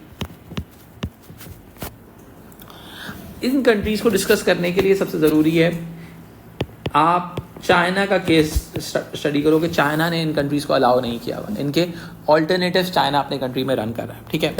अच्छा, इसके अलावा आप पाकिस्तान के इश्यूज भी डिस्कस कर सकते हो. अब ऐसी कंडीशंस में क्या कहा जाता है? नेट न्यूट्रलिटी का मसला है. This is a matter of net neutrality. Net neutrality means everyone should have a similar access of internet. अभी रिसेंटली जब गवर्नमेंट्स ने इलेक्शंस के अंदर इंटरफोन बंद किए थे, तो it's more like the idea के जो इंटरनेशनल इंस्टीट्यूशंस थी, ऑर्गेनाइजेशंस थी, वो उन्होंने रेज किया कि भाई आप why you are controlling the content. जो आप फ़ोन को कंट्रोल करो, ठीक है। इसी तरह से गवर्नमेंट, जैसे आपने देखा होगा व्हाट्सएप के ऊपर गवर्नमेंट जो है वो करती हैं, क्या करती हैं, मॉनिटरिंग बढ़ा दी है इन्होंने, ठीक है। कभी कभी मीडिया ट्रांजेक्शन्स नहीं हो सकती, मीडिया डेटा का जो है जैसे वॉइस नोट हो गया, पिक्चर्स हो गया, वीडियोज़ होती हैं, वो आगे पीछे नहीं जा रही होती, ठीक है। तो जैसे पाकिस्तान है, पाकिस्तान के फायरवॉल लगाया हुआ है, चाइना में भी फायरवॉल लगाया हुआ है, ठीक है। पाकिस्तान का कहा जाता है तकरीबन 32 डिफरेंट प्रोग्राम्स जो पाकिस्तान में रन हो रहे हैं related to the media control, digital media control के हवाले से, ठीक है। जिसमें एक चीज़ होती है जिसको हम कहते हैं DPI। DPI stands for digital package inspection, ठीक है। तो ये DPI को बहुत इन डेप्थ तरीके से नोटिस किया जा रहा है ताकि जो है डेटा को मैनेज किया जा सके। नॉर्मली जो इनलेट और आउटलेट पॉइंट्स होते हैं इंटरनेट के, वहाँ पर होल्ड किया जाता है इसको, ठीक है। इसके अलावा पाकिस्तान के अंदर आपका एक्स बैन की बात हो सकती है, ठीक है। एक्स बहुत इंपॉर्टेंट सोशल मीडिया का प्लेटफॉर्म है भाई, एक्स जिसको हम ट्विटर कहते हैं। ब्राज़ील को भी स्टडी कर लीजिएगा, इसके अंदर ब्राज़ील ने $8,000 का फ़ाइन लगाया VPN यूजेज के ऊपर, ठीक है। तो इसके अंदर आप VPN यूजेज की बात भी कर सकते हो, ठीक है। तो आप इन तमाम कंट्रीज़ को डिस्कस कर सकते हो। This is all about digital media issues, ठीक है। तो इसके अलावा आपकी जो कम्युनिकेशंस होती हैं, देखो कंट्रीज़ टू कंट्री भी वेरी कर रहा होता है, कभी कभी लाइसेंसिंग के इश्यूज़ भी होते हैं, ठीक है। अब जैसे कि सऊदी अरबिया, दुबई हो गया, वहाँ पर वो अलाउ नहीं है, क्या नहीं है बेटा, ये व्हाट्सएप कॉलिंग बंद है, सही है, हाँ बॉटम यूज़ होता है, वो ऑल्टरनेट प्लेटफॉर्म यूज़ करने वाले। इसकी वजह क्या है वहाँ पे बंद होने की? भाई वहाँ पे लाइसेंसिंग है, व्हाट्सएप से बोलते हैं भाई पैसे दो हमें, सही है।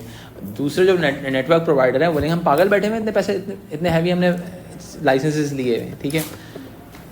तो ये प्लेटफॉर्म्स इंटरनेशनली काम कर रहे होते हैं, लेकिन लोकली उनको कई मरतबा रेगुलेशंस की वजह से प्रॉब्लम्स फेस करनी पड़ती हैं।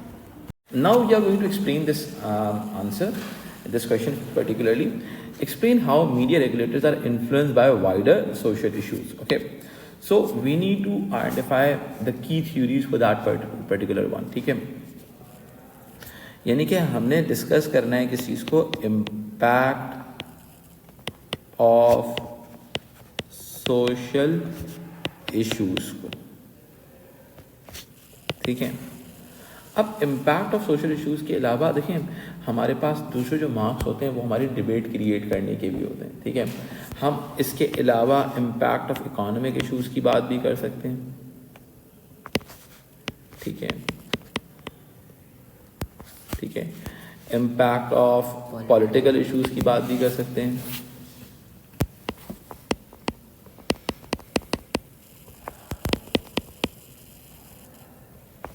ठीक है। There are so many things जिसकी वजह से आपके मीडिया रेगुलेटर्स पे जो इम्पैक्ट हो रहा होता है, एग्जैक्टली। कल्चरल एलिमेंट भी आ सकता है, कल्चरल में सोशल में सब सारा आ जाएगा, सही है। अब देखो हमने एक्चुअल के अंदर कॉन्टेक्स्ट इन डिबेट्स के अंदर इन तमाम एलिमेंट्स को डिस्कस करना है, ठीक है। अब देखें बहुत सिंपल सी बात है, अब स्मार्टनेस क्या है कि आप एक कॉन्सेप्ट को लेके आओ और उसको तीनों एस्पेक्ट से डिस्कस करना शुरू कर, सही है। लेट्स सपोज अगर मेरे पास एक कॉन्सेप्ट आता है वर्ल्ड प्रेस फ्रीडम इंडेक्स का,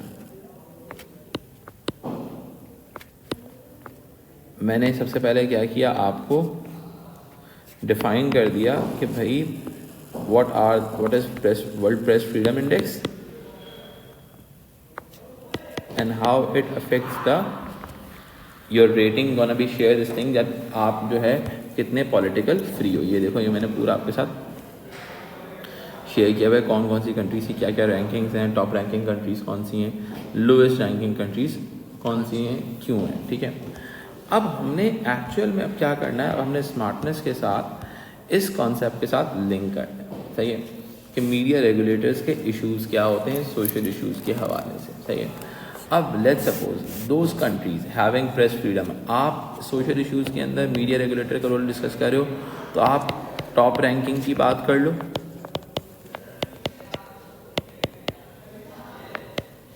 ठीक है, कि भाई उनके उनके प्रेस फ्रीडम का कॉन्सेप्ट है, ठीक है। लाइक आप डिस्कस कर सकते हो यूएसए का सोशल कल्चर की बात कर सकते हो, यूके के कल्चर की बात कर सकते हो कि भाई उनके पास इतना बड़ा फ़ोन हैकिंग का स्कैंडल भी हुआ था, लेकिन बट दे सर्वाइव एंड उन्होंने अपने सोशल कल्चरल एलिमेंट्स पे इंडिपेंडेंट रेगुलेटर को ही सपोर्ट किया, ठीक है। फिर आप डेनमार्क, नॉर्वे, स्वीडन की बात कर सकते हो कि उनका जो कल्चर है फ्रीडम पे बात करता है, सही है, freedom of speech, freedom of speech, सही है, ठीक है। अब आते हैं इकोनॉमिक इश्यूज, उसके ऊपर वर्ल्ड ट्रेड फ्रीडम इंडेक्स के साथ दिखा रहा होता है। फिर आप एक्सपोर्ट्स की बात करोगे, ठीक है, आप एस्टोनिया की बात कर लो, नीदरलैंड की बात कर लो, ठीक है। एस्टोनिया डिजिटल करेंसी कर रहा होता है, इसीलिए वो टॉप एलिमेंट पे है, ठीक है। फिर आपने बात की नीदरलैंड्स की, नीदरलैंड्स के अंदर आपका फिर नेटफ्लिक्स रजिस्टर्ड है, सही है। तो ऑटोमेटिकली आप क्या बोलोगे कि भाई इकोनॉमिक बेनिफिट मिल रहा होता है if you are having press freedom in your country. It means कि अब आप बोलोगे कि media regulators are influenced by the economic issues also. अब आप क्या करो, देखो पैराग्राफिंग क्रिएट करने से बनती है, पैराग्राफिंग क्रिएट करनी पड़ती है कि what is this all about, ठीक है। देन पॉलिटिकल इशूज़, फिर आप डिक्टेटरशिप्स की बात करोगे, ठीक है, ठीक है, मोनार्की की बात करोगे। ये तमाम कंट्रीज़ के अंदर जो है media regulators are under the control of monarchies, ठीक है। लाइक बर्मा हो गया, जीसीसी कंट्रीज़ हो गई, ठीक है, मोनार्की बादशाहत चाहिए, या फिर डिक्टेटरशिप हो गई, या लाइक इजिप्ट हायरार्की टाइप, ठीक है। तो अब दिस थिंग आपका पूरा, अब आपको इस कॉन्सेप्ट के हिसाब से पूरे आपको मार्क्स मिलते चले जाएंगे, चाहे वो मीडिया कॉन्सेप्ट्स के हों, हाउ मीनिंग इज क्रिएटेड के हों, और आपके content and debate, context and debates के मार्क्स भी मिलते रहेंगे। एंड क्या कहते हैं, यूज़ ऑफ की टर्म्स के भी आप पर्टिकुलर, अगर आप की टर्म्स यूज़ करोगे आपको उसके मार्क्स मिलेंगे। एग्जाम्पल तो ऑलरेडी है हमारे पास, ठीक है। अब ज़रा सा लिखो अपने पास,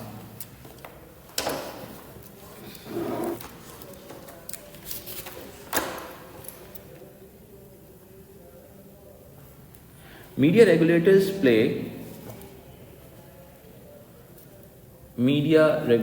प्ले, ये मैं आपको फर्स्ट पैराग्राफ लिखवा रहा हूँ। फर्स्ट पैराग्राफ जो होता है वो हमारा इंट्रोडक्शन पैराग्राफ होता है, ठीक है, जिसमें हम एग्जामिनर को ये बात बताते हैं कि हमें क्वेश्चन समझ में आ गया, ठीक है।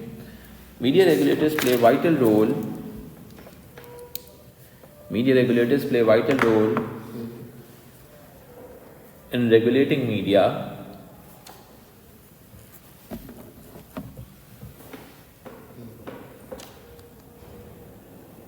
and regulators' role is an expression of country's policy, regulating media के बाद and regulators' role role is an expression of country's policy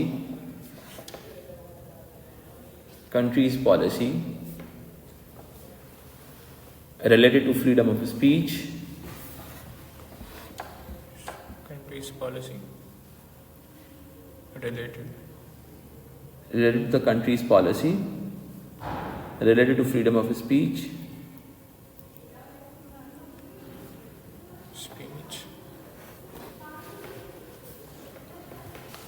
and it is widely influenced by the social issues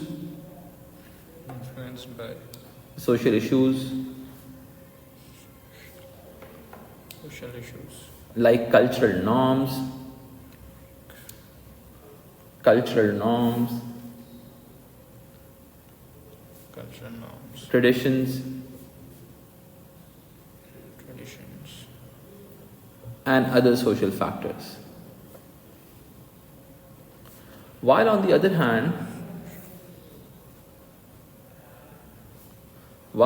hand, media regulators are also influenced by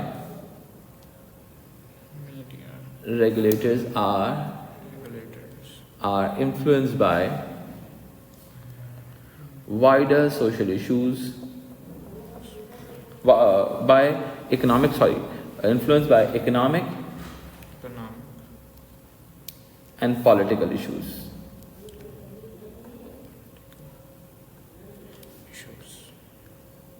As economic position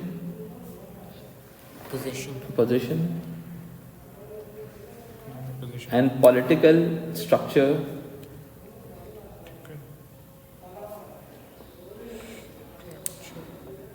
could be the vital force behind the regulator's decision. Be the vital force. Behind the regulator's decision. ठीक है, मैंने आपको introduce करा दिया introduction of social economic and political. अब देखो ये जो इंट्रोडक्शन पैराग्राफ होगा वो हर क्वेश्चन का चेंज होगा. It's all about you. अच्छा अब देखो, अब जब आपने फर्स्ट पैराग्राफ इंट्रोड्यूस करा दिया, अब पैरा 2 से केसेस के with the help of case studies, with the help of ideas, examples आप लेके चलोगे. ठीक है, हम इसमें लेके आएंगे वर्ल्ड प्रेस फ्रीडम इंडेक्स. सही है, देखिए अपने पास World Press Freedom Index is an indicator of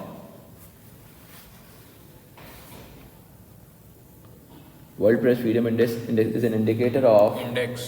yes Index is an indicator of is an indicator of press freedom in a country. Press. Freedom in a country. country. Index ranking represents Represents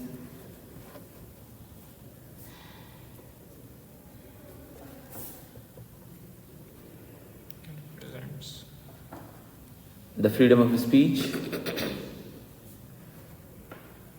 and the regulator's role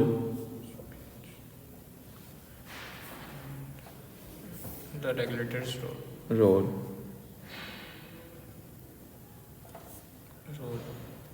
social issues play a vital role. Social issues play a vital role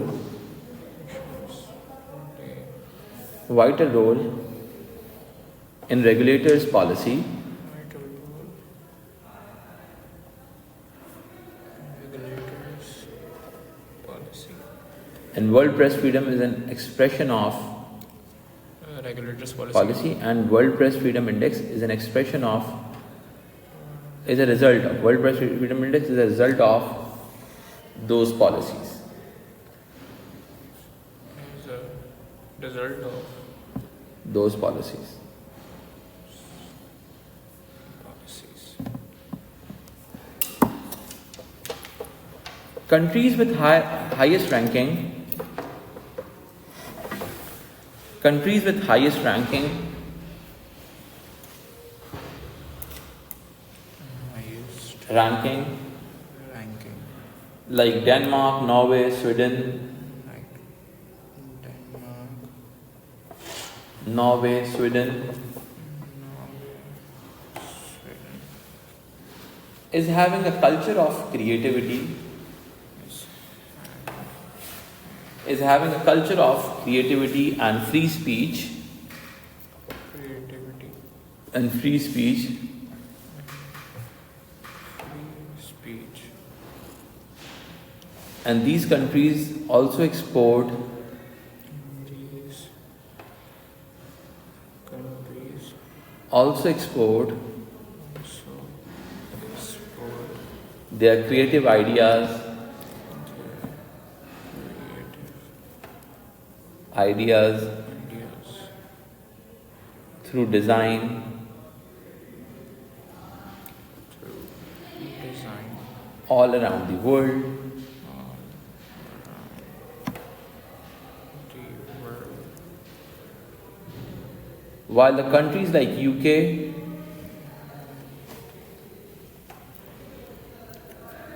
Countries like UK and USA USA also also supports the culture of freedom, supports the culture of freedom. Like in UK,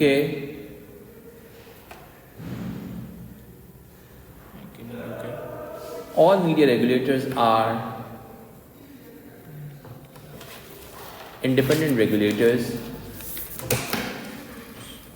Independent regulators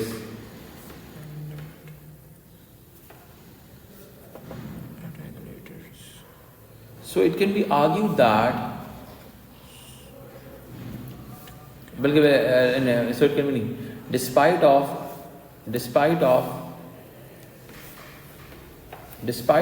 phone hacking scandal in 2013. Scandal. In 2013. So it can be argued that Despite. So it can. despite of phone hacking scandal in 2013, so it can be argued that social issues play a vital role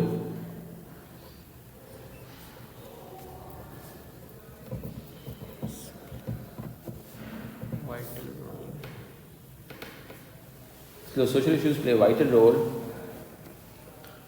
in regulators' policy. अब हम क्या करेंगे, अब आप इसका evaluation create करेंगे, ठीक है। अब इवैल्यूएट करने का मतलब क्या होता है, we are going to create, हम डिबेट क्रिएट करेंगे। अब नेक्स्ट लाइन से लिख लो, लाइन पैराग्राफ चेंज करो। However economic and political issues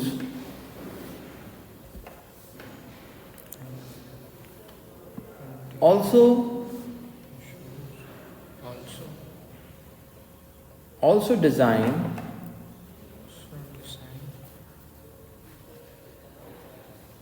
the regulator's policy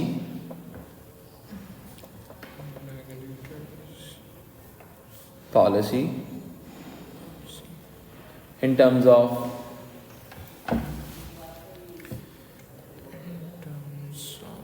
media freedom,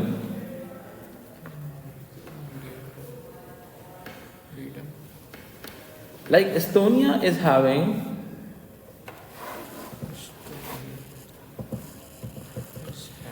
free culture, which results into the rise of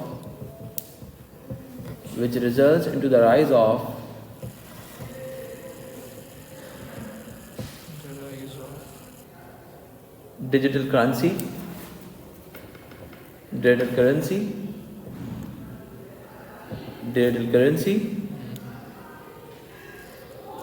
while on the other hand, Pakistan restricts the use of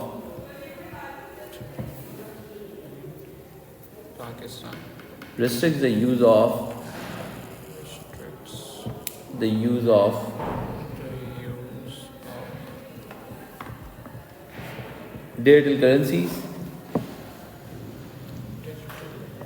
as they consider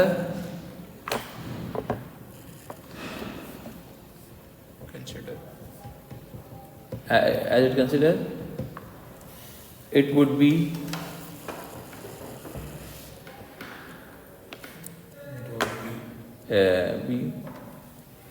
bad for economic development due to money laundering possibilities.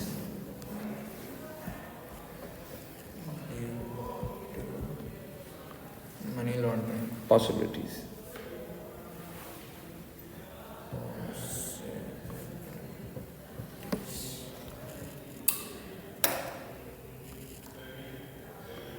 Countries with monarchies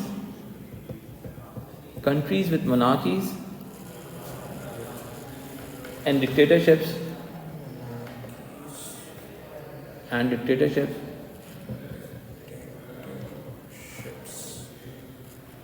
also restricts the media freedom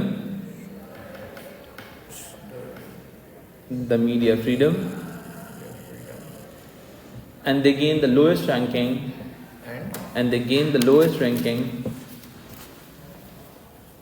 in World Press Freedom Index. And they gain the lowest ranking. Lower ranking, बल्कि lowest नहीं, lower ranking in World Press Freedom Index, like GCC countries GCC countries, Gulf. अच्छा GCC GCC countries, GCC countries, Burma, GCC countries Burma, like Burma. like GCC countries का पूरा हो गया ना. अच्छा अच्छा. GCC countries, comma Burma, Oh अच्छा. Egypt, Burma, Egypt, Afghanistan, Pakistan पे भी थोड़ा सा ऊपर आता है, Afghanistan, China, north Korea etcetera.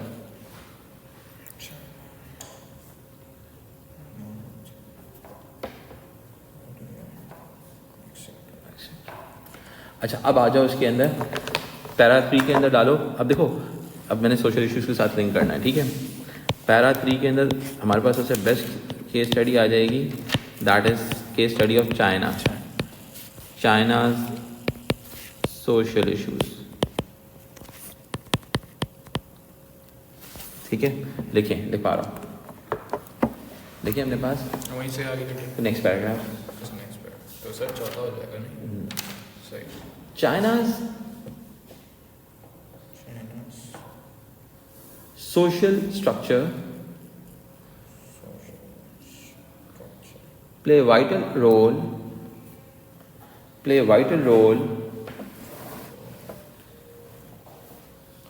in developing their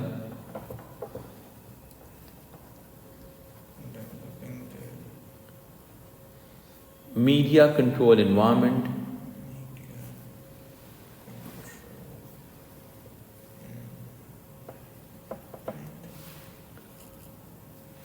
the China's social structure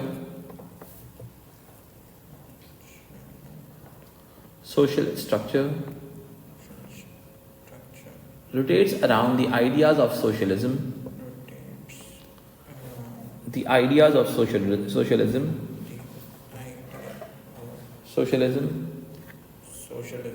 yes, and they want to restrict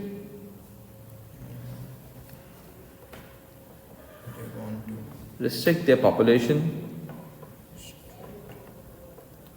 from the exposure of Western ideas, restrict their population from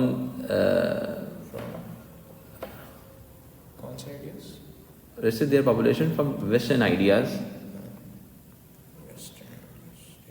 of capitalism.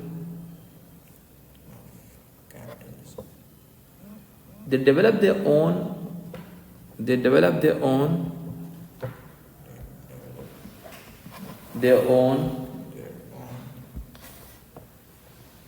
messenger application with the name of WeChat.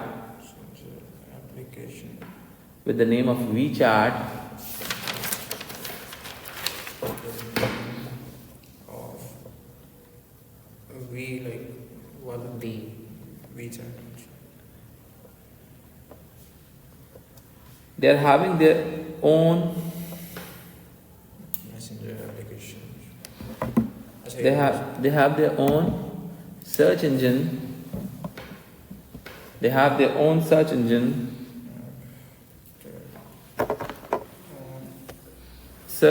Which with the name of मतलब उनका अपना Google. with the name of Baidu, BAIDU. With the name of Baidu, BAIDU. BAIDU. अच्छा.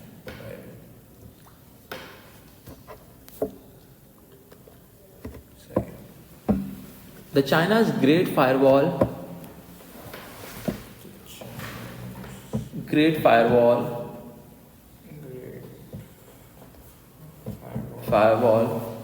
is another example of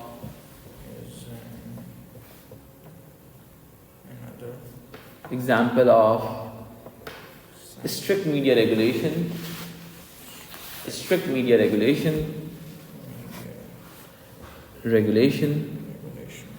and regulators' policy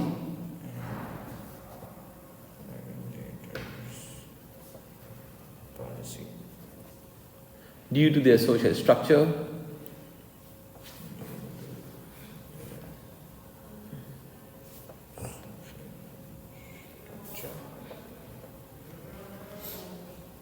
China's social credit system, China's what? social credit system, Social credit system. yes, Credit. system also restricts Also restricts the population their population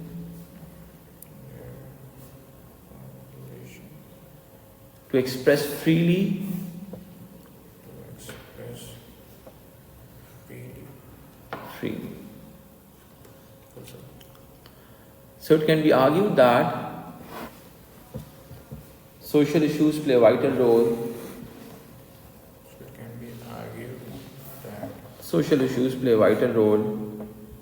social issues Play a vital role play vital role in media regulations.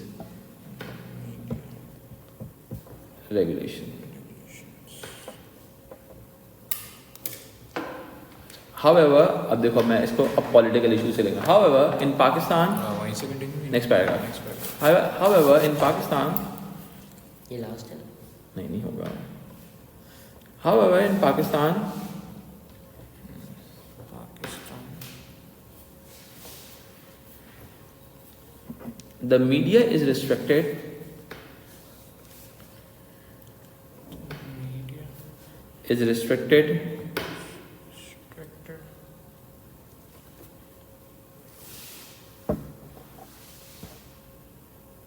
due to political instability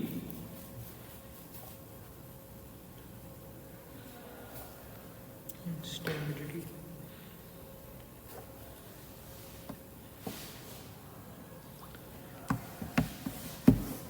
and the global authorities raise questions about net neutrality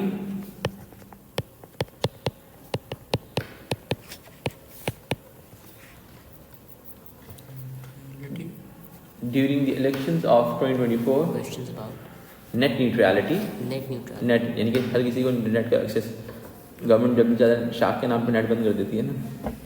during the elections of Net neutrality during the elections of 2024.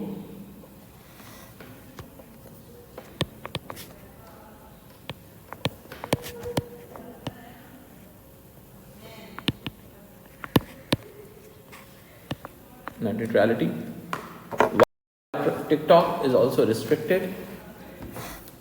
While the TikTok is also restricted, sorry, while the Twitter is also restricted, X. While the X, bracket में लिखो Twitter, is also restricted.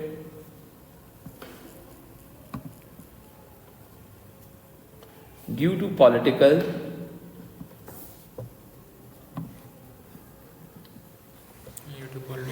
due to political issues issues in the country.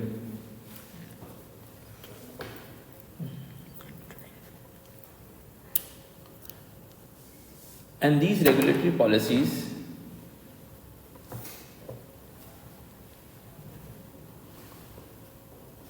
also create a negative impact create a negative impact negative impact on economic grounds grounds like decline in like decline in software exports. software exports. Yes. इसको software export की जगह IT export करो. IT के जो elements हैं, जब internet ही नहीं चलेगा तो फ्रीलांसर्स कैसे काम करेंगे. अच्छा Now we are moving forward with the paragraph 4. In this paragraph, we will go to discuss about the Brazil fake news law.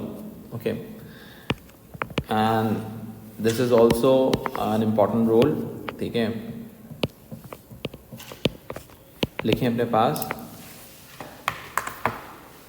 Misinformation and fake news are the new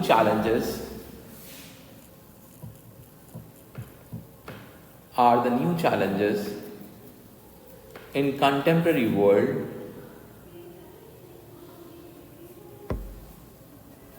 which may affect the human societies. Many countries which may एक affect second which may countries impact the human societies, contemporary word के बाद which may affect the human societies. affect evil, affect the Human societies. human societies. Many regulators respond to these Many regulators social problems,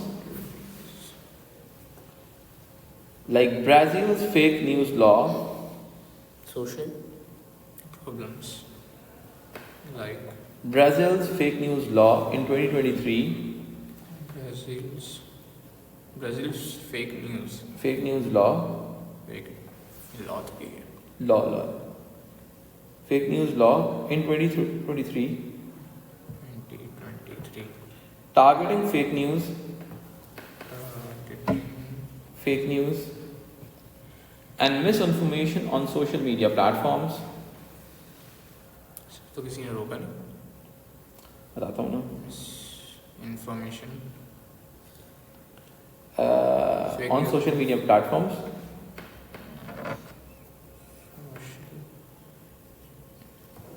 platforms. And afterwards, they also ban the VPN and X services within the country. Afterwards, they also ban They also ban VPN an X within the country. and what? X Twitter beta X within the country.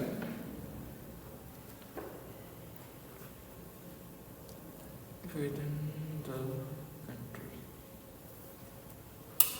Full stop. In Turkey and India,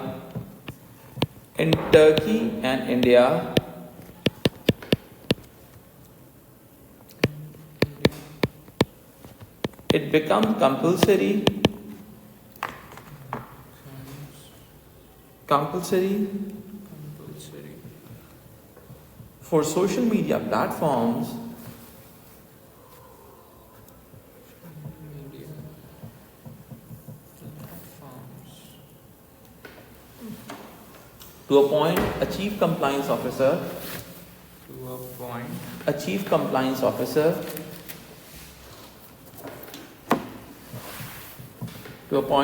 compliance officers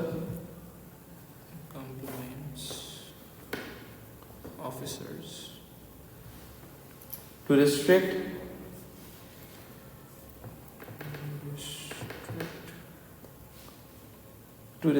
misinformation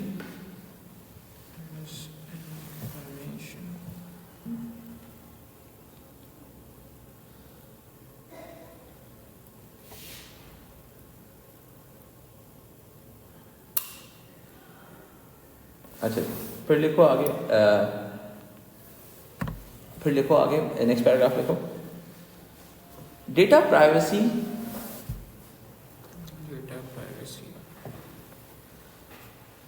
and protection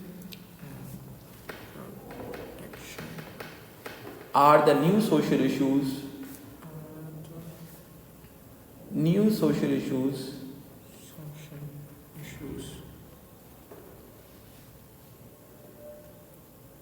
which push the regulators and governments to respond over it.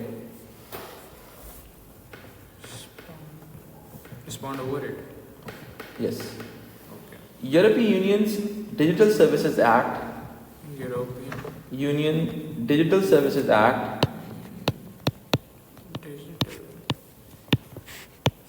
Services Act Digital Services Act, which came into effect in 2024, Came into effect 2024. aims to regulate Okay. aims to regulate Aims to regulate large tech platforms, regulate large large tech platforms, TECH, tech platform, platforms, ensuring greater accountability, ensuring greater accountability accountability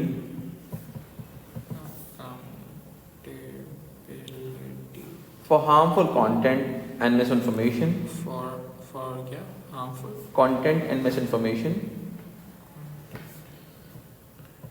It requires misinformation. it requires platform to address Requires platform to address platform to address illegal content, illegal content and disinformation disinformation disinformation disinformation for user protection. user protection. While in the United States,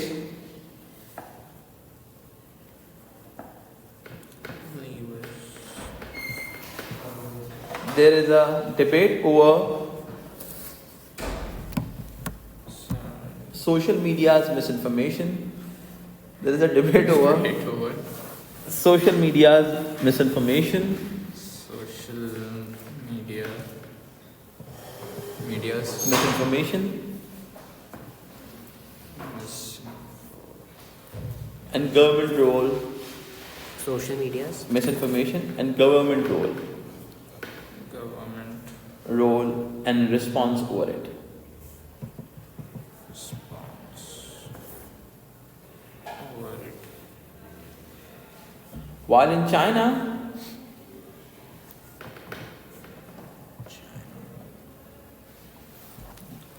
there is a personal protection bill. There is a क्या Personal protection bill. बल्कि China's personal information protection law. personal information law. हाँ. Information law.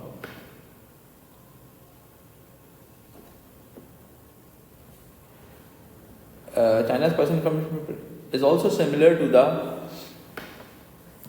So Digital Services Act,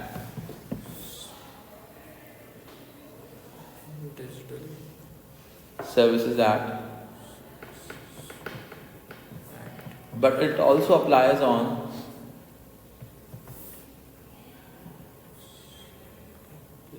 it applies on both both